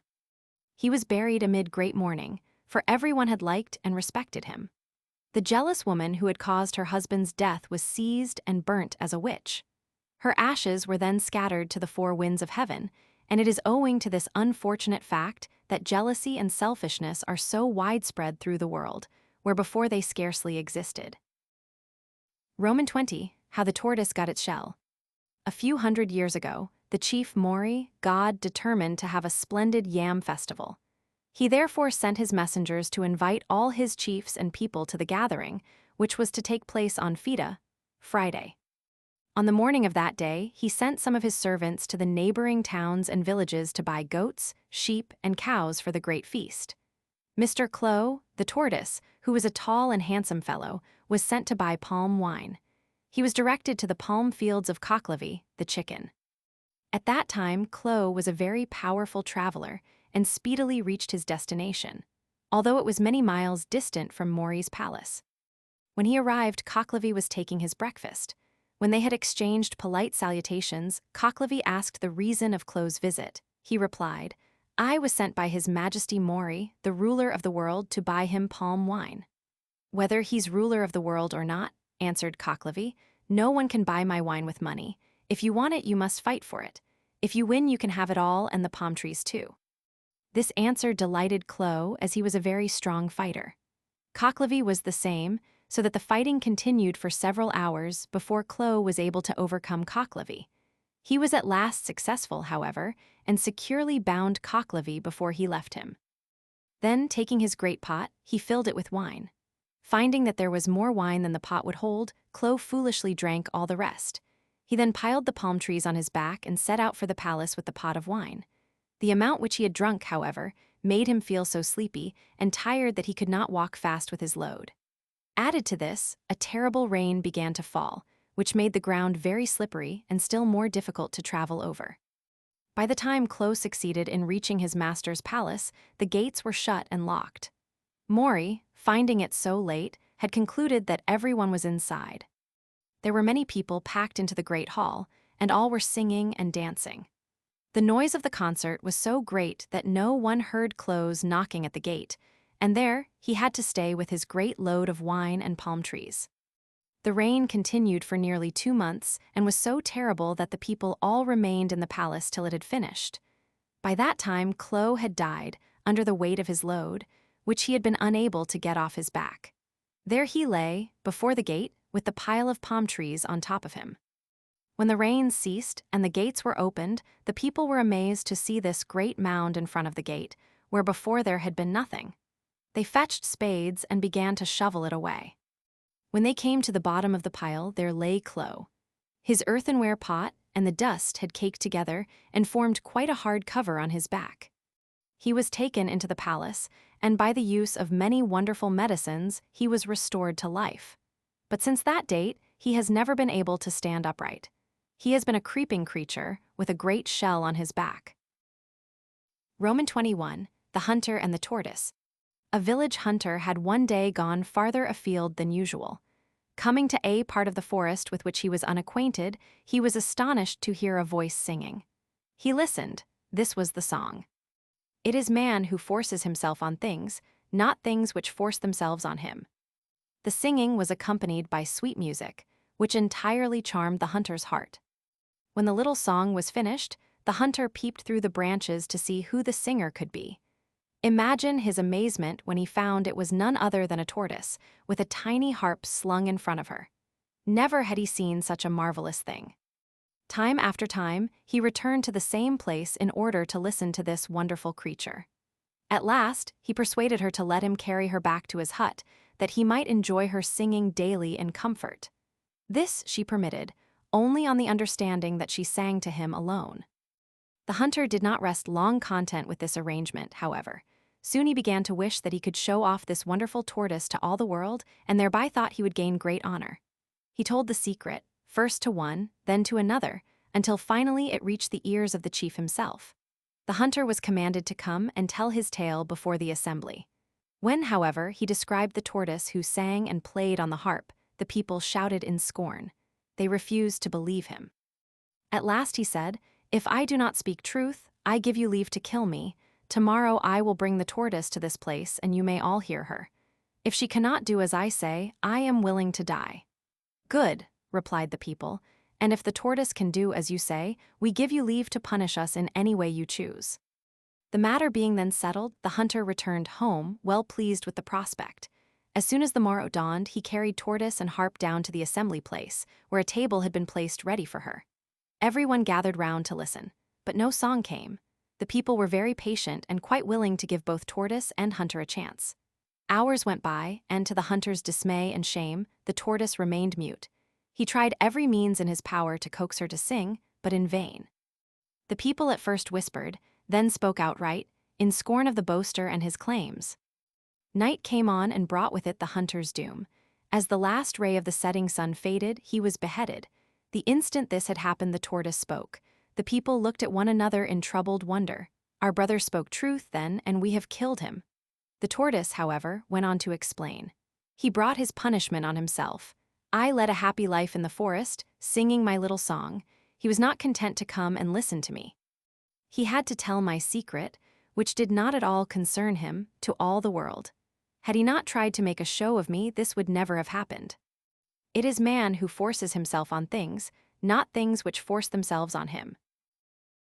Roman 22, The Tale of the Princess Elephant. There once lived a woman who had 3 sons. These sons were very much attached to their mother and always tried to please her. She at last grew very old and feeble. The 3 sons began to think what they could do to give her great pleasure. The eldest promised that when she was dead, he would cut a fine sepulchre in stone for her. The second said he would make a beautiful coffin. The youngest said, "I will go and get the tail of the Princess Elephant and put it in the coffin with her." This promise was by far the hardest one to keep. Soon after this, their mother died. The youngest son immediately set out on his search, not knowing in the least where he would be likely to find the tail. He traveled for 3 weeks, and at the end of that time he came to a little village. There he met an old woman, who seemed very much surprised to see him. She said no human creature had ever been there before. The boy told the tale of his search for the Princess Elephant. The old woman replied that this village was the home of all the elephants, and the princess slept there every night. But she warned him that if the animals saw him, they would kill him. The young man begged her to hide him, which she did, in a great pile of wood.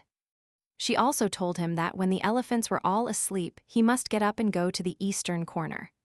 There he would find the princess. He must walk boldly over, cut off the tail, and return in the same manner. If he were to walk stealthily, the elephants would waken and seize him. The animals returned as it was growing dark. They said at once that they smelt a human being. The old woman assured them that they were mistaken. Their supper was ready, so they ate it and went to bed. In the middle of the night, the young man got up and walked boldly across to where the princess slept. He cut off the tail and returned as he had come. He then started for home, carrying the tail very carefully. When daylight came, the elephants awoke. One said he had dreamed that the princess's tail was stolen. The others beat him for thinking such a thing. A second said he also had had the dream, and he also was beaten. The wisest of the elephants then suggested that they might do well to go and see if the dream were true. This they did. They found the princess fast asleep and quite ignorant of the loss of her tail. They wakened her and all started off in chase of the young man. They traveled so quickly that in a few hours they came in sight of him. He was afraid when he saw them coming and cried out to his favorite idol, which he always carried in his hair, "Oh, my Juju Dapur, what shall I do?" The Juju advised him to throw the branch of a tree over his shoulder. This he did, and it immediately grew up into a huge tree, which blocked the path of the elephants. They stopped and began to eat up the tree, which took them some little time. Then they continued their way again. Again the young man cried, "Oh, my Juju Dapur, what shall I do?" "Throw that corncob behind you," answered the Juju. The lad did so, and the corncob immediately grew into a large field of maize. The elephants ate their way through the maze, but when they arrived at the other side, they found that the boy had reached home. So they had to give up the chase and return to their village.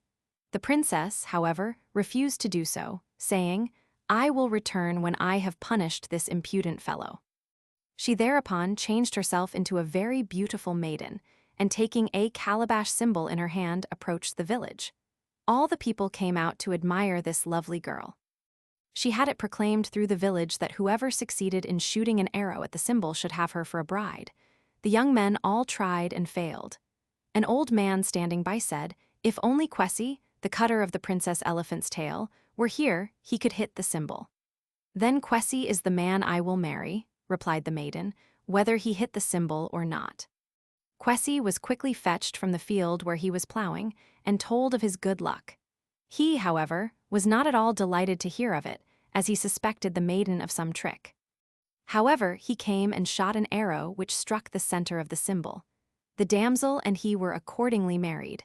She was all the time preparing to punish him. The night following their marriage she turned into an elephant, while XVIII was asleep. She then prepared to kill him, but XVIII awoke in time. He called, "Oh my Juju Dapur, save me!" The Juju turned him into a grass mat lying on the bed, and the princess could not find him. She was most annoyed and next morning asked him where he had been all night. "While you were an elephant, I was the mat you lay on," replied XVIII. The damsel took all the mats from the bed and burned them. Next night the princess again became an elephant and prepared to kill her husband. This time the Juju changed him into a needle, and his wife could not find him. She again asked him in the morning where he had been. Hearing that the Juju had helped him again, she determined to get hold of the idol and destroy it. Next day XVIII was going again to his farm to plow a field. He told his wife to bring him some food to the resting place. This time she had fairly made up her mind that he should not escape. When he had had his food, she said, "Now lay your head in my lap and sleep." XVIII quite forgot that his Juju was hidden in his hair and did as she bid. As soon as he was asleep, she took the Juju out of his hair and threw it into a great fire which she had prepared. XVIII awoke to find her an elephant once more. In great fear he cried out, "Oh my Juju Dapur, what am I to do?" All the answer he got, however, came from the flames. "I am burning, I am burning, I am burning." XVIII called again for help, and the Juju replied, "Lift up your arms as if you were flying." He did so and turned into a hawk. That is the reason why hawks are so often seen flying in the smoke of fires. They are looking for their lost Juju. Roman 23, XVIII and the Gods. XVIII was the eldest son of a farmer who had 2 wives. XVIII's mother had no other children. When the boy was 3 years old, his mother died. XVIII was given to his stepmother to mind. After this, she had many children. XVIII, of course, was the eldest of all. When he was about 10 years old, his father also died. XVIII had now no relative but his stepmother, for whom he had to work. As he grew older, she saw how much more clever and handsome he was than her own children, and grew very jealous of him. He was such a good hunter that day after day, he came home laden with meat or with fish. Every day she treated him in the same way. She cooked the meat, then portioned it out. She gave to each a large helping, but when it came to XVIII's turn, she would say, "Oh, my son XVIII, there is none left for you. You must go to the field and get some ripe pawpaw." XVIII never complained. Never once did he taste any of the meat he had hunted. At every meal the others were served, but there was never enough for him. One evening, when the usual thing had happened, XVIII was preparing to go to the field to fetch some pawpaw for his supper. All at once one of the gods appeared in the village, carrying a great bag over his shoulder. He summoned all the villagers together with these words, "Oh, my villagers, I come with a bag of death for you." Thereupon he began to distribute the contents of his bag among them. When he came to XVIII, he said, "Oh, my son XVIII, there was never sufficient meat for you, neither is there any death." As he said these words, everyone in the village died except XVIII. He was left to reign there in peace, which he did very happily. Roman 24, the Lion and the Wolf. A certain old lady had a very fine flock of sheep. She had fed and cared for them so well that they became famous for their fatness. In time, a wicked wolf heard of them and determined to eat them. Night after night, he stole up to the old dame's cottage and killed a sheep. The poor woman tried her best to save her animals from harm, but failed. At last there was only one sheep left of all the flock. Their owner was very sad. She feared that it, too, would be taken away from her, in spite of all she could do. While she was grieving over the thought of this, a lion came to her village. Seeing her sad face, he asked the reason of it. She soon told him all about it. He thereupon offered to do his best to punish the wicked wolf. He himself went to the place where the sheep was generally kept, while the latter was removed to another place. In the meantime, the wolf was on his way to the cottage. As he came, he met a fox. The fox was somewhat afraid of him and prepared to run away. The wolf, however, told him where he was going and invited him to go too. The fox agreed and the two set off together. They arrived at the cottage and went straight to the place where the sheep generally slept. The wolf at once rushed upon the animal, while Fox waited a little behind. Just as Fox was deciding to enter and help Wolf, there came a bright flash of lightning. By the light of it, the fox could see that the wolf was attacking, not a sheep, but a lion. He hastily ran away, shouting as he went, "Look at his face! Look at his face!" During the flash, Wolf did look at the pretended sheep. To his dismay, he found he had made a great mistake.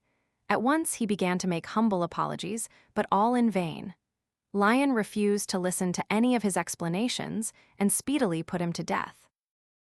Roman 25, Maku-Mau and Maku-Fia. Or, I will die God's death, and I will die the king's death. Once upon a time there were two men who were such great friends that they were almost always together. If one was seen, the other was sure to be near. They had given one another special names, which were to be used only by themselves. One name, Maku-Mau, meant, I will die God's death, and the other, Maku-Fia, I will die the king's death. By and by, however, the other villagers heard these names, and gradually everyone got into the habit of calling the two friends by the nicknames in preference to the real ones. Finally, the king of the country heard of them and wished to see the men who had chosen such strange titles. He sent for them to court, and they came together. He was much pleased with the one who had chosen the name of Maku-Fia, but he was annoyed at the other man's choice and sought a chance of punishing him. When he had talked to them a little while, he invited both to a great feast which he was to give in 3 days' time. As they went away, he gave a fine large yam to Maku-Mau and only a small round stone to his own favorite. The latter felt somewhat aggrieved at getting only a stone, while his friend got such a fine yam. Very soon he said, "Oh, dear, I do not think it is any use carrying this stone home. How I wish it were a yam. Then I could cook it for dinner." Maku-Mau, being very generous, immediately replied, "Then change with me, for I am quite tired of carrying my great yam." They exchanged, and each went off to his own home. Maku-Fia cut up his yam and cooked it. Maku-Mau broke his stone in half and found inside some beautiful ornaments which the king had hidden there. He thought that he would play a trick on the king, so told nobody what had been in the stone. On the third day, they dressed to go to the king's feast. Maku-Mau put on all the beautiful ornaments out of the stone. Maku-Fia dressed himself just as usual. When they reached the palace, the king was amazed to see the wrong man wearing his ornaments and determined to punish him more effectually next time. He asked Maku-Fia what he had done with the stone, and the man told him he had exchanged it for his friend's yam. At first the king could not think of any way to punish Maku-Mau, as of course the latter had not done anything wrong. He soon had an idea, however. He pretended to be very pleased with the poor man and presented him with a beautiful ring from his own finger. He then made him promise to come back in 7 days and show the ring to the king again to let the latter see that it was not lost. If by any chance he could not produce the ring, he would lose his head. This the king did, meaning to get hold of the ring in some way and so get the young man killed. Maku-Mau saw what the king's design was, so determined to hide the ring. He made a small hole in the wall of his room, put the ring in it, and carefully plastered over the place again. No one could see that the wall had been touched. After 2 days the king sent for the wife of Maku-Mau and asked her to find the ring. He promised her a large sum of money for it, not telling her, of course, what would happen to her husband if the ring were lost. The woman went home and searched diligently but found nothing. Next day she tried again, with no better success. Then she asked her husband what he had done with it. He innocently told her it was in the wall. Next day, when he was absent, she searched so carefully that at last she found it. Delighted, she ran off to the king's palace and gave the ring to him. She got the promised money and returned home, never dreaming that she had really sold her husband's life. On the 6th day, the king sent a message to Maku-Mau telling him to prepare for the next day. The poor man bethought himself of the ring and went to look if it were still safe. To his despair, the hole was empty. He asked his wife and his neighbors. All denied having seen it. He made up his mind that he must die. In the meantime, the king had laid the ring in one of the dishes in his palace and promptly forgot about it. When the 7th morning had arrived, he sent messengers far and wide to summon the people to come and see a man punished for disobeying the king's orders. Then he commanded his servants to set the palace in order and to take the dishes out of his room and wash them. The careless servants, never looking to see if the dishes were empty or not, took them all to a pool nearby. Among them was the dish containing the ring. Of course, when the dish was being washed, out fell the ring into the water, without being noticed by the servants. The palace being all in readiness, the king went to fetch the ring. It was nowhere to be found, and he was obliged to go to the assembly without it. When everyone was ready, the poor man, Makumau, was called to come forward and show the ring. He walked boldly up to the king and knelt down before him, saying, "The ring is lost, and I am prepared to die. Only grant me a few hours to put my house in order." At first the king was unwilling to grant even that small favor, but finally he said, "Very well, you may have 4 hours. Then you must return here and be beheaded before the people." The innocent man returned to his home and put everything in order. Then, feeling hungry, he thought, "I may as well have some food before I die. I will go and catch a fish in the pool." He accordingly took his fishnet and bait and started off to the very pool where the king's dishes had been washed. Very soon he caught a fine large fish. Cutting it open, to clean it, his delight may be imagined at finding the lost ring inside it. At once he ran off to the palace crying, "I have found the ring! I have found the ring!" When the people heard him, they all shouted in joy. He named himself rightly Makumau, for see, the death god has chosen for him that only will he die. So the king had no excuse to harm him, and he went free. Roman 26, The Robber and the Old Man. In a big town lived a very rich gentleman. The fame of his wealth soon spread. A clever thief heard of it and determined to have some for himself. He managed to hide himself in a dark corner of the gentleman's room, while the latter was counting his bags of money. As soon as the old gentleman left the room to fetch something, the thief caught up 2 of the bags and escaped. The owner was astonished, on his return a few minutes later, to find 2 bags short. He could find no trace of the thief. Next morning, however, he chanced to meet the robber just outside the house. The dishonest man looked so confused that the rich man at once suspected he was the thief. He could not, however, prove it, so took the case before the judge. The thief was much alarmed when he heard this. He sought a man in the village and asked his advice. The wise man undertook to help him if he would promise to pay him half the money when he got off. This the robber at once said he would do.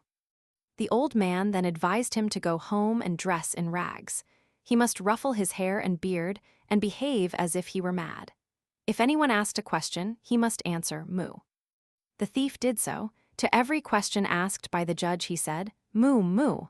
The judge at last grew angry and dismissed the court. The thief went home in great glee.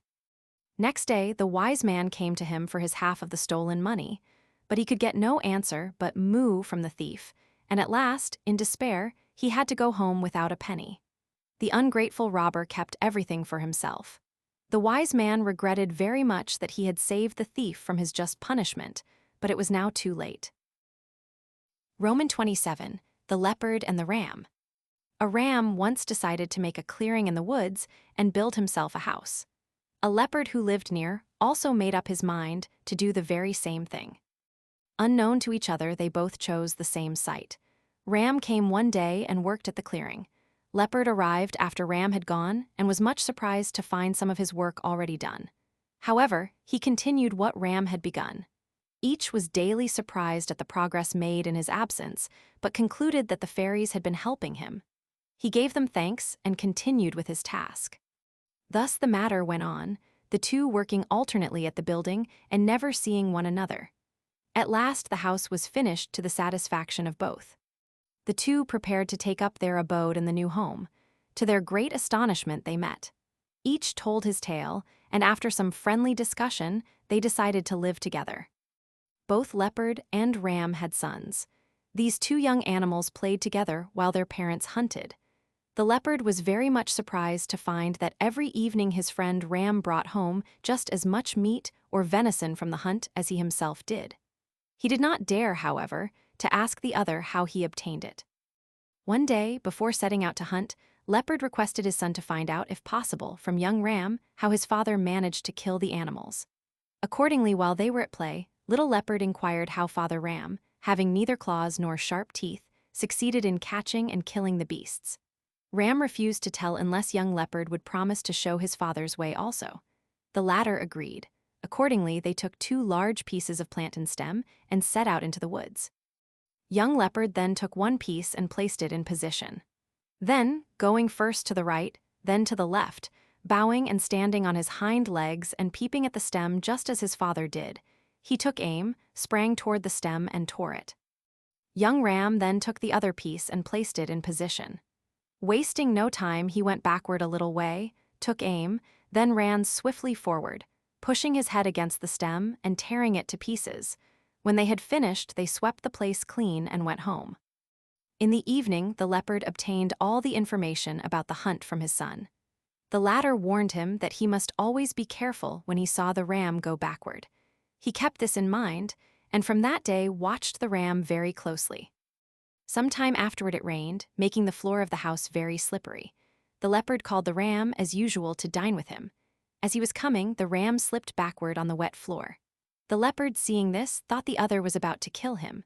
Calling to his son to follow, he sprang with all his might over the wall of the house and fled to the woods. The ram called him back, but he did not listen. From that time, leopards have made their abode in the woods, while rams have remained at home. Roman 28. Why the leopard can only catch prey on its left side. At one time, leopards did not know how to catch animals for food. Knowing that the cat is very skillful in this way, Leopard one day went to Cat and asked very politely if she would teach him the art. Cat readily consented. The first thing Leopard had to learn was to hide himself among the bushes by the roadside, so that he would not be seen by any animal passing by. Next, he must learn how to move noiselessly through the woods. He must never allow the animal he chased to know that he was following it. The third great principle was how to use his left paws and side in springing upon his prey. Having taught him these 3 things, Cat requested him to go and practice them well. When he had learnt them thoroughly, he could return to her, and she would give him more lessons in hunting. Leopard obeyed. At first he was very successful and obtained all the food he wanted. One day, however, he was unable to catch anything at all. Being very hungry, he bethought himself what he could have for dinner. Suddenly, he remembered that the cat had quite a large family. He went straight to her home and found her absent. Never thinking of her kindness to him, Leopard only remembered that he was hungry. He ate all her kittens. Puss, on discovering this dreadful fact, was so angry that she refused to have anything more to do with the great creature. Consequently, the leopard has never been able to learn how to catch animals that pass him on the right side. Roman 29. Bah-Boni. The bad boy. Once upon a time in a certain village lived a man and his wife who were childless. One day, however, when the husband was away hunting, the woman had a baby son. She was greatly troubled at her husband's absence because she was unable to let him know of the child's arrival. In that country, it is the custom for the father to give the baby its name when it is a week old. As the time approached for the naming, the woman wondered to herself what name she could give the child if her husband did not return in time. To her amazement, the child himself answered, "My name is Bah-Boni." As he was only a week old, she was astonished to hear him talk. The next day she got a greater surprise. She had been grumbling because her husband was not there to go to the farm for her and fetch food.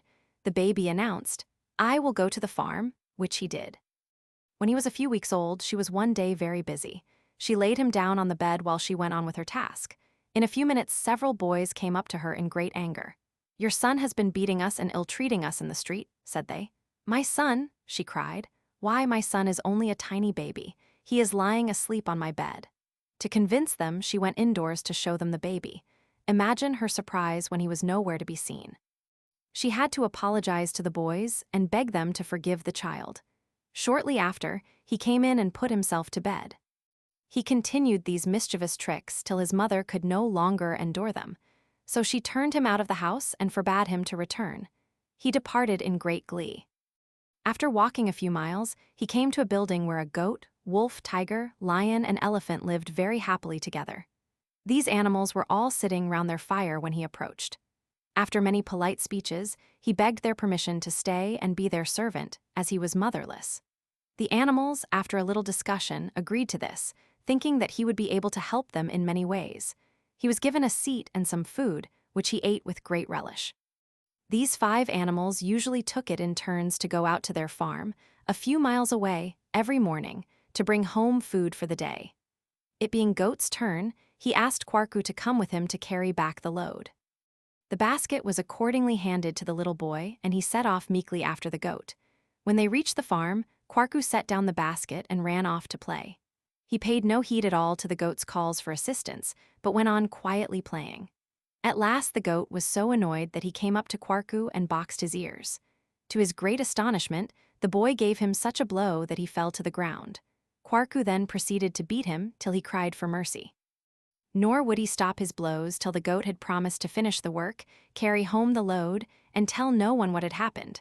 Having promised this, the goat was allowed to go free. By this time, the poor animal's face was bruised and swollen. When the time came to go home, the goat had to pack up the load and put it on his head. Then they set out. As soon as they came in sight of their cottage, Quarku took the basket from the goat, and he himself carried it into the cottage.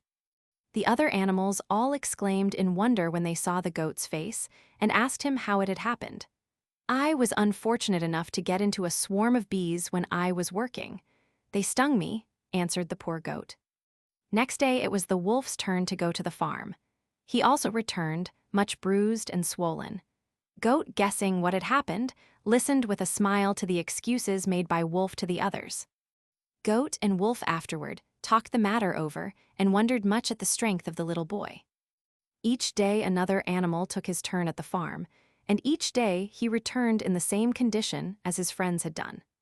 At last all the animals had been, and all now came together to discuss how best they might get rid of Quarku Bah-Boni. They made up their minds that, early the following morning, they would start off together and leave the boy in possession of the house. They prepared a big basket of food and set it ready. Unfortunately for them, Quarku had heard their discussion and decided that he also would go with them. He quietly got himself a large leaf, rolled it round him, for he was very tiny, and laid himself down in the basket of food. At dawn, the animals got up very quietly. Goat, being the youngest, was given the basket to carry. They started, feeling very thankful to get away from the tiresome boy, never dreaming that they were carrying him along with them. When they had gone a fair distance, Goat, feeling very hot and tired, sat down to rest for a little while. As soon as the others had gone out of sight, he opened the basket, meaning to have some food unknown to his friends. His greed was rewarded, however, by a terrible blow on the face. He then heard the words, "Shut the basket at once, and say nothing to the others." He obeyed and hurried after the others in fear of this terrible boy. As soon as he reached them, he called out, "Wolf, Wolf, it is your turn now to take the basket. I am very tired." Wolf took the load at once.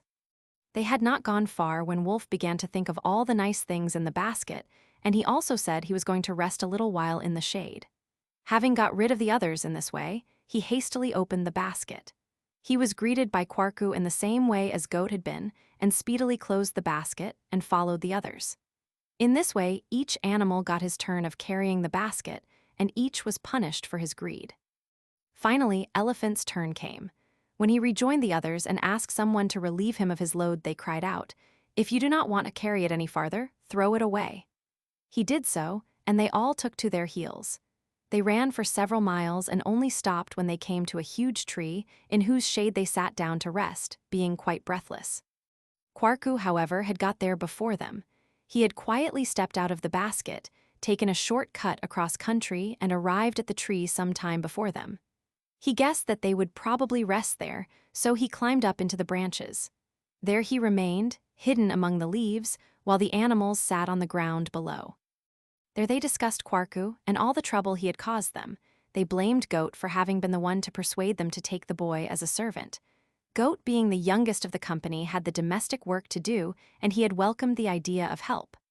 Goat indignantly denied being the cause of all their troubles, saying, "If I am really to blame for the admission of Quarku, let him appear before us." Quarku promptly jumped down from the tree and stood in front of them. They were so alarmed at his appearance they scattered in all directions. The wolf ran to the woods, the tiger into the heart of the forest, the elephant to Nigeria, the lion to the desert, and the goat to the abode of human beings. That is the reason why they live now in these various places instead of all together as they did previously. XXX, King Chameleon and the Animals. In the olden days, all the animals of the world lived together in friendship.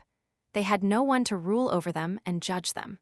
In consequence, many very wicked deeds were constantly being done, as no one needed to fear any punishment. At last they all met together to discuss this bad state of affairs, and, as a result, they decided to choose a king. The great difficulty was how to choose him. Lion was the first animal suggested, but all opposed him because, they said, he was too fierce. Wolf was next named, but the sheep and goats refused to have him because he was their foe. They knew they would have bad treatment if he were chosen. As it was impossible to please everyone by choice, they decided in another way.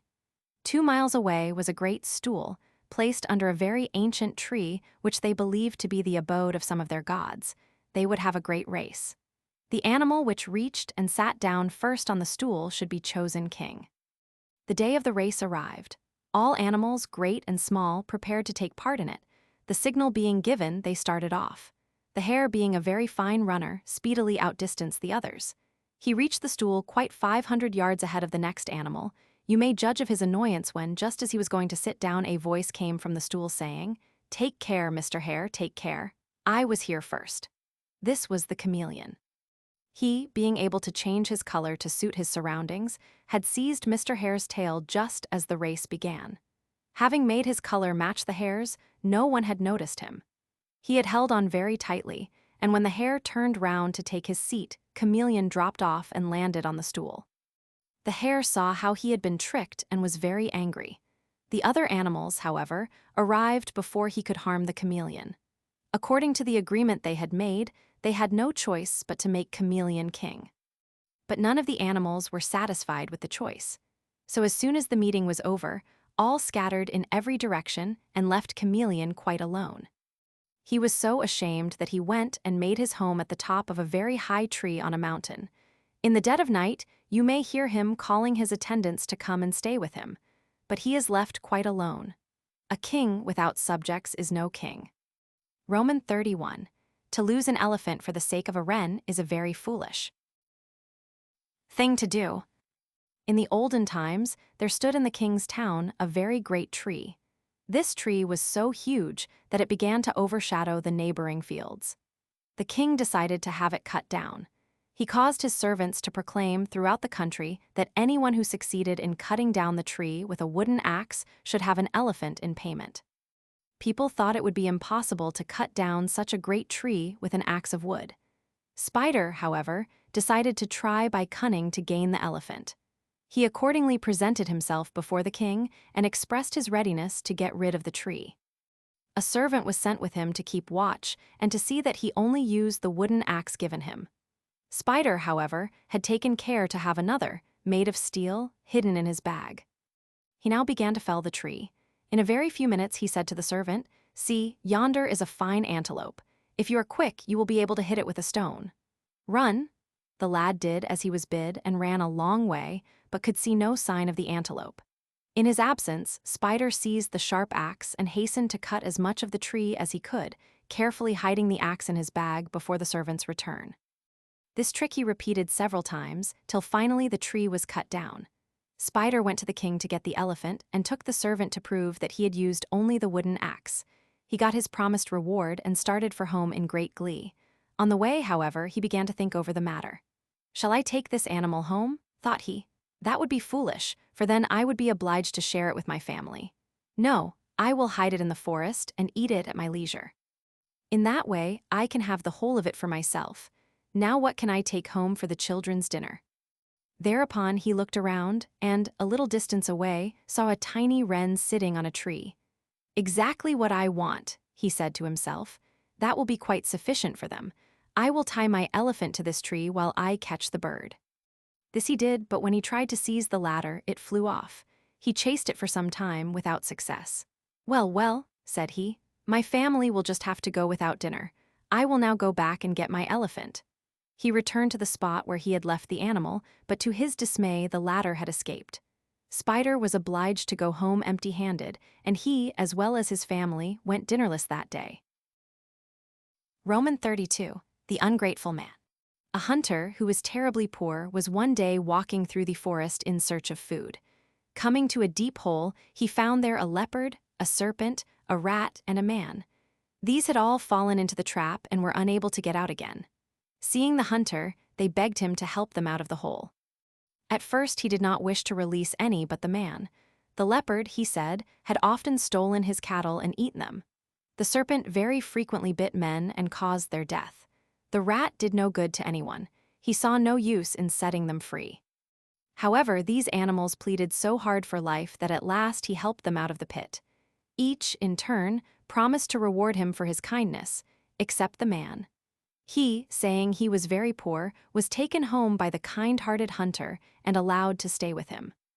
A short time after, Serpent came to the hunter and gave him a very powerful antidote for snake poison. "Keep it carefully," said Serpent. "You will find it very useful one day. When you are using it, be sure to ask for the blood of a traitor to mix with it." The hunter, having thanked Serpent very much, took great care of the powder and always carried it about with him. The leopard also showed his gratitude by killing animals for the hunter and supplying him with food for many weeks. Then, one day, the rat came to him and gave him a large bundle. "These," said he, "are some native cloths, gold dust, and ivory. They will make you rich." The hunter thanked the rat very heartily and took the bundle into his cottage.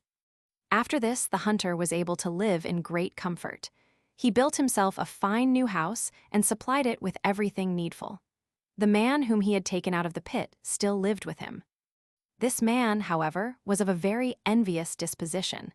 He was not at all pleased at his host's good fortune and only waited an opportunity to do him some harm. He very soon had a chance. A proclamation was sounded throughout the country to say that some robbers had broken into the king's palace and stolen his jewels and many other valuables. The ungrateful man instantly hurried to the king and asked what the reward would be if he pointed out the thief. The king promised to give him half of the things which had been stolen. The wicked fellow thereupon falsely accused his host of the theft, although he knew quite well that he was innocent. The honest hunter was immediately thrown into prison. He was then brought into court and requested to show how he had become so rich. He told them, faithfully, the source of his income, but no one believed him. He was condemned to die the following day at noon. Next morning, while preparations were being made for his execution, word was brought to the prison that the king's eldest son had been bitten by a serpent and was dying. Anyone who could cure him was begged to come and do so. The hunter immediately thought of the powder which his serpent friend had given him and asked to be allowed to use it. At first they were unwilling to let him try, but finally he received permission. The king asked him if there were anything he needed for it, and he replied, "A traitor's blood to mix it with." His Majesty immediately pointed out the wicked fellow who had accused the hunter and said, "There stands the worst traitor, for he gave up the kind host who had saved his life." The man was at once beheaded, and the powder was mixed as the serpent had commanded. As soon as it was applied to the prince's wound, the young man was cured. In great delight, the king loaded the hunter with honors and sent him happily home. Roman 33. Why tigers never attack men unless they are provoked. A man, hunting one day in the forest, met a tiger. At first each was afraid of the other, but after some talking they became quite friendly. They agreed to live together for a little time. First, the man would live with the tiger in his forest home for 2 weeks. Then the tiger would come and live in the man's home. The tiger behaved so well to the man during his visit that the man felt he had never been so well treated in all his life. Then came the time for the tiger to return home with the man. As they were going, the tiger was somewhat afraid. He asked the man if he really thought he would be safe. "What if your friends do not like my face and kill me?" he asked. "You need fear nothing," said his host. "No one will touch you while I am there." The tiger therefore came to the man's house and stayed with him 3 weeks. He had brought his male cub with him, and the young tiger became very friendly with the man's son. Some months later, the man's father died. When Tiger heard of his friend's great loss, he and his cub set out at once to see and condole with him. They brought a large sum of money to help the man. As Tiger was going home again, two of the man's friends lay in hiding for him and shot him.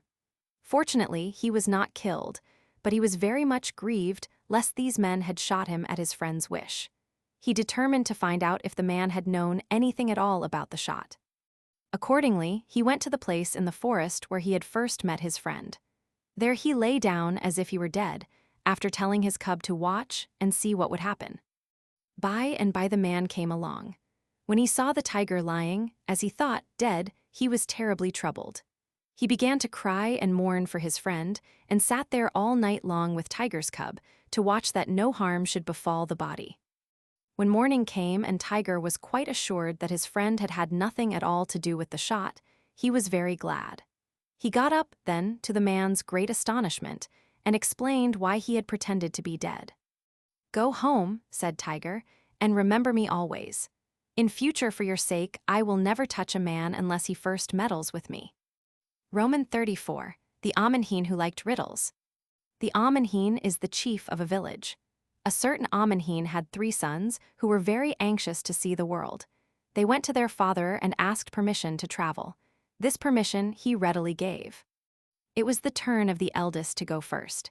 He was provided with a servant and with all he could possibly require for the journey. After traveling for some time, he came to a town where lived an Amenhine who loved riddles. Being a stranger, the traveler was, according to custom, brought by the people before the chief. The latter explained to him that they had certain laws in their village. One law was that every stranger must beat the Amenhine in answering riddles, or he would be beheaded. He must be prepared to begin the contest the following morning. Next day he came to the assembly place, and found the Amenhine there with all his attendants. The Amenhine asked many riddles. As the young man was unable to answer any of them, he was judged to have failed and was beheaded. After some time, the second son of the Amenhine started on his travels. By a strange chance he arrived at the same town where his brother had died. He also was asked many riddles and failed to answer them. Accordingly, he too was put to death. By and by the third brother announced his intention of traveling. His mother did all in her power to persuade him to stay at home. It was quite in vain. She was sure that if he also reached the town where his brothers had died, the same thing would happen to him. Rather than allow this, she thought she would prefer him to die on the way. She prepared for him a food called kanki, which she filled with poison. Having packed it away in his bag, he set off. Very soon he began to feel hungry. Knowing, however, that his mother had not wished him to leave home and therefore might have put some poison in the food, he thought he would test it before eating it himself. Seeing a vulture nearby, he threw it half the cake. The bird ate the kanki and immediately fell dead by the roadside.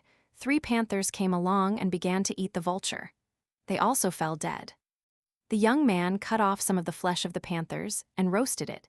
He then packed it carefully away in his bundle. A little farther on, he was attacked by 7 highway robbers.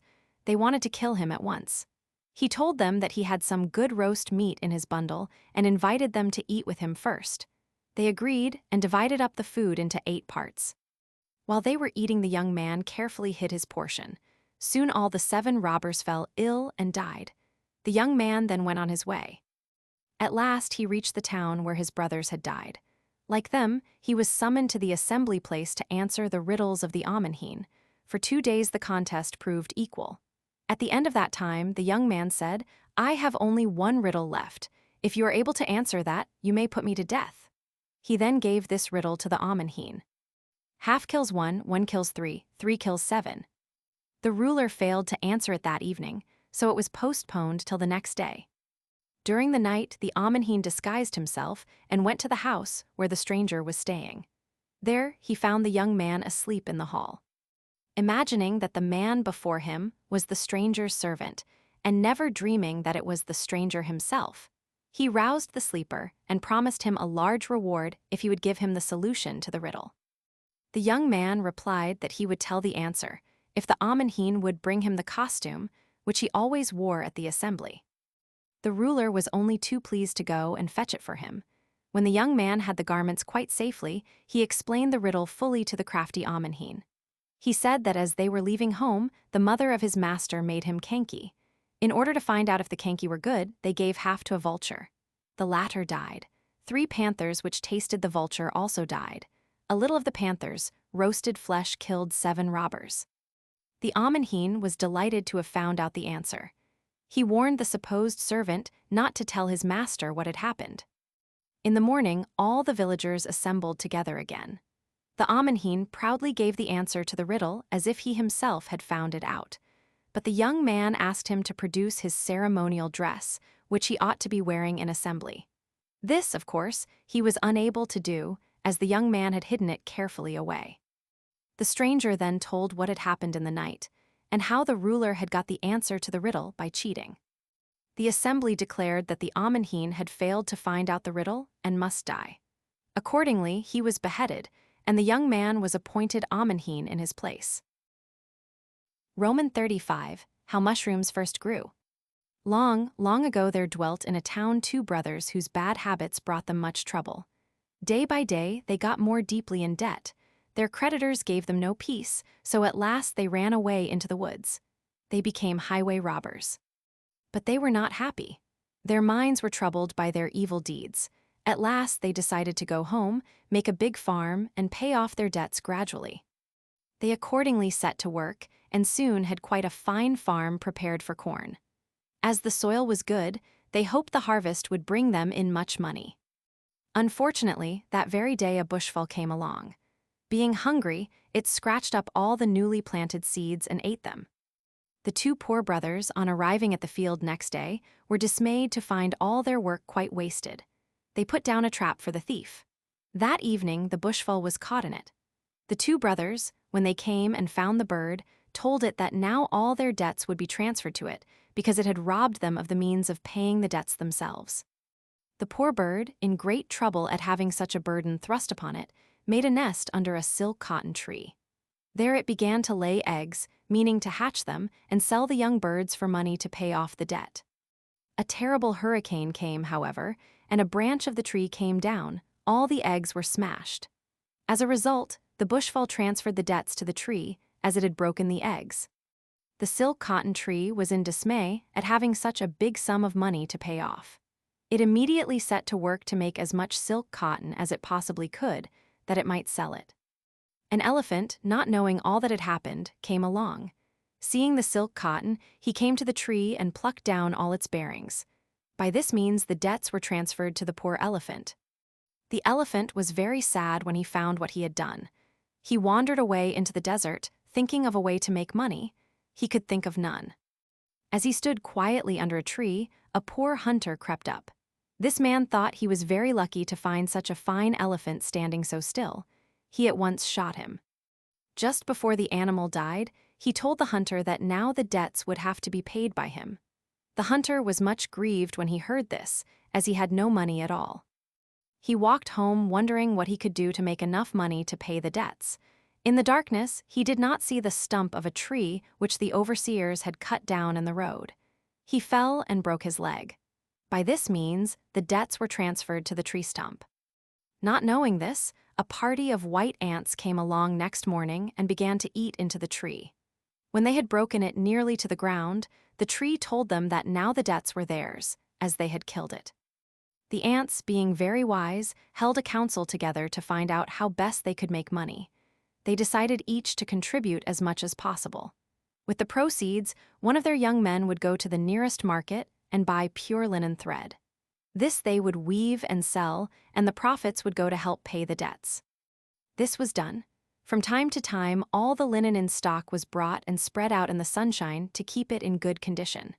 When men see this linen lying out on the anthills, they call it mushroom and gather it for food. Roman 36. Farmer Mibrow and the Fairies. Farmer Mibrow was one day looking about for a suitable piece of land to convert into a field. He wished to grow corn and yams. He discovered a fine spot, close to a great forest, which latter was the home of some fairies. He set to work at once to prepare the field. Having sharpened his great knife, he began to cut down the bushes. No sooner had he touched one than he heard a voice say, "Who is there cutting down the bushes?" Mibrow was too much astonished to answer. The question was repeated. This time the farmer realized that it must be one of the fairies, and so replied, "I am Mibrow, come to prepare a field." Fortunately for him, the fairies were in great good humor.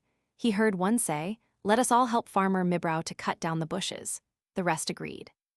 To Mibrow's great delight, the bushes were all rapidly cut down, with very little trouble on his part. He returned home, exceedingly well pleased with his day's work, having resolved to keep the field a secret even from his wife. Early in January, when it was time to burn the dry bush, he set off to his field one afternoon with the means of making a fire. Hoping to have the fairy's assistance once more, he intentionally struck the trunk of a tree as he passed. Immediately came the question, "Who is there, striking the stumps?" He promptly replied, "I am Mibrow, come to burn down the bush." Accordingly, the dried bushes were all burned down, and the field left clear in less time than it takes to tell it. Next day the same thing happened. Mibrow came to chop up the stumps for firewood and clear the field for digging. In a very short time his faggots and firewood were piled ready, while the field was bare. So it went on. The field was divided into two parts, one for maize and one for yams. In all the preparations, digging, sowing, planting, the fairies gave great assistance. Still, the farmer had managed to keep the whereabouts of his field a secret from his wife and neighbors. The soil having been so carefully prepared, the crops promised exceedingly well. Mibrow visited them from time to time and congratulated himself on the splendid harvest he would have.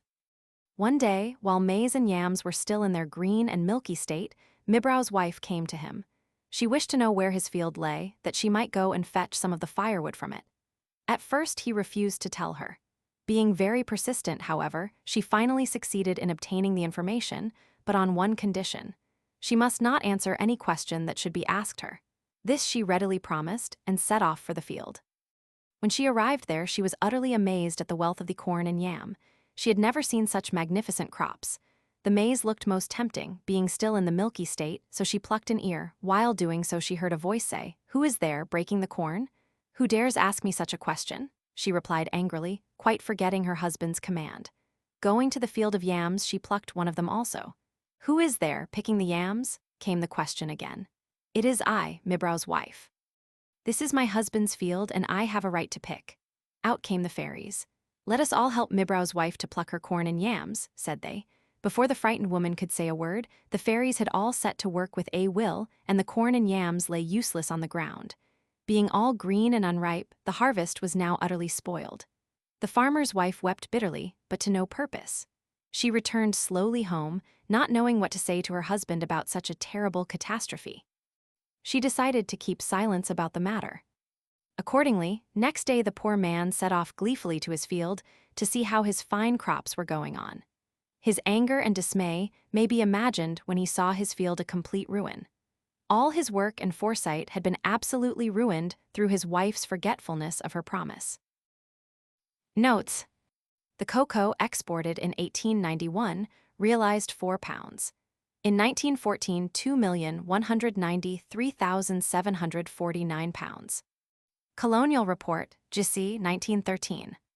The Story of the Negro, Booker T. Washington, Volume I, p. 57.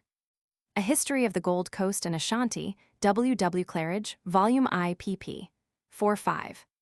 See Malaria and Greek History, by W. H. S. Jones. E.g., ancient and modern primitive men in all parts of the earth seem to have shown a similar development in flint, bronze, and iron weapons, and in the arts generally. See Cinderella, 345 Variants, Folklore Society. Animals' Language, in Hero Tales and Legends of the Serbians, by Vojislav M. Petrovich. From a story told by a native of the Gold Coast. Tishi-speaking peoples of the Gold Coast of West Africa, A.B. Ellis, p. 24. Tiger, in West African stories, is a leopard.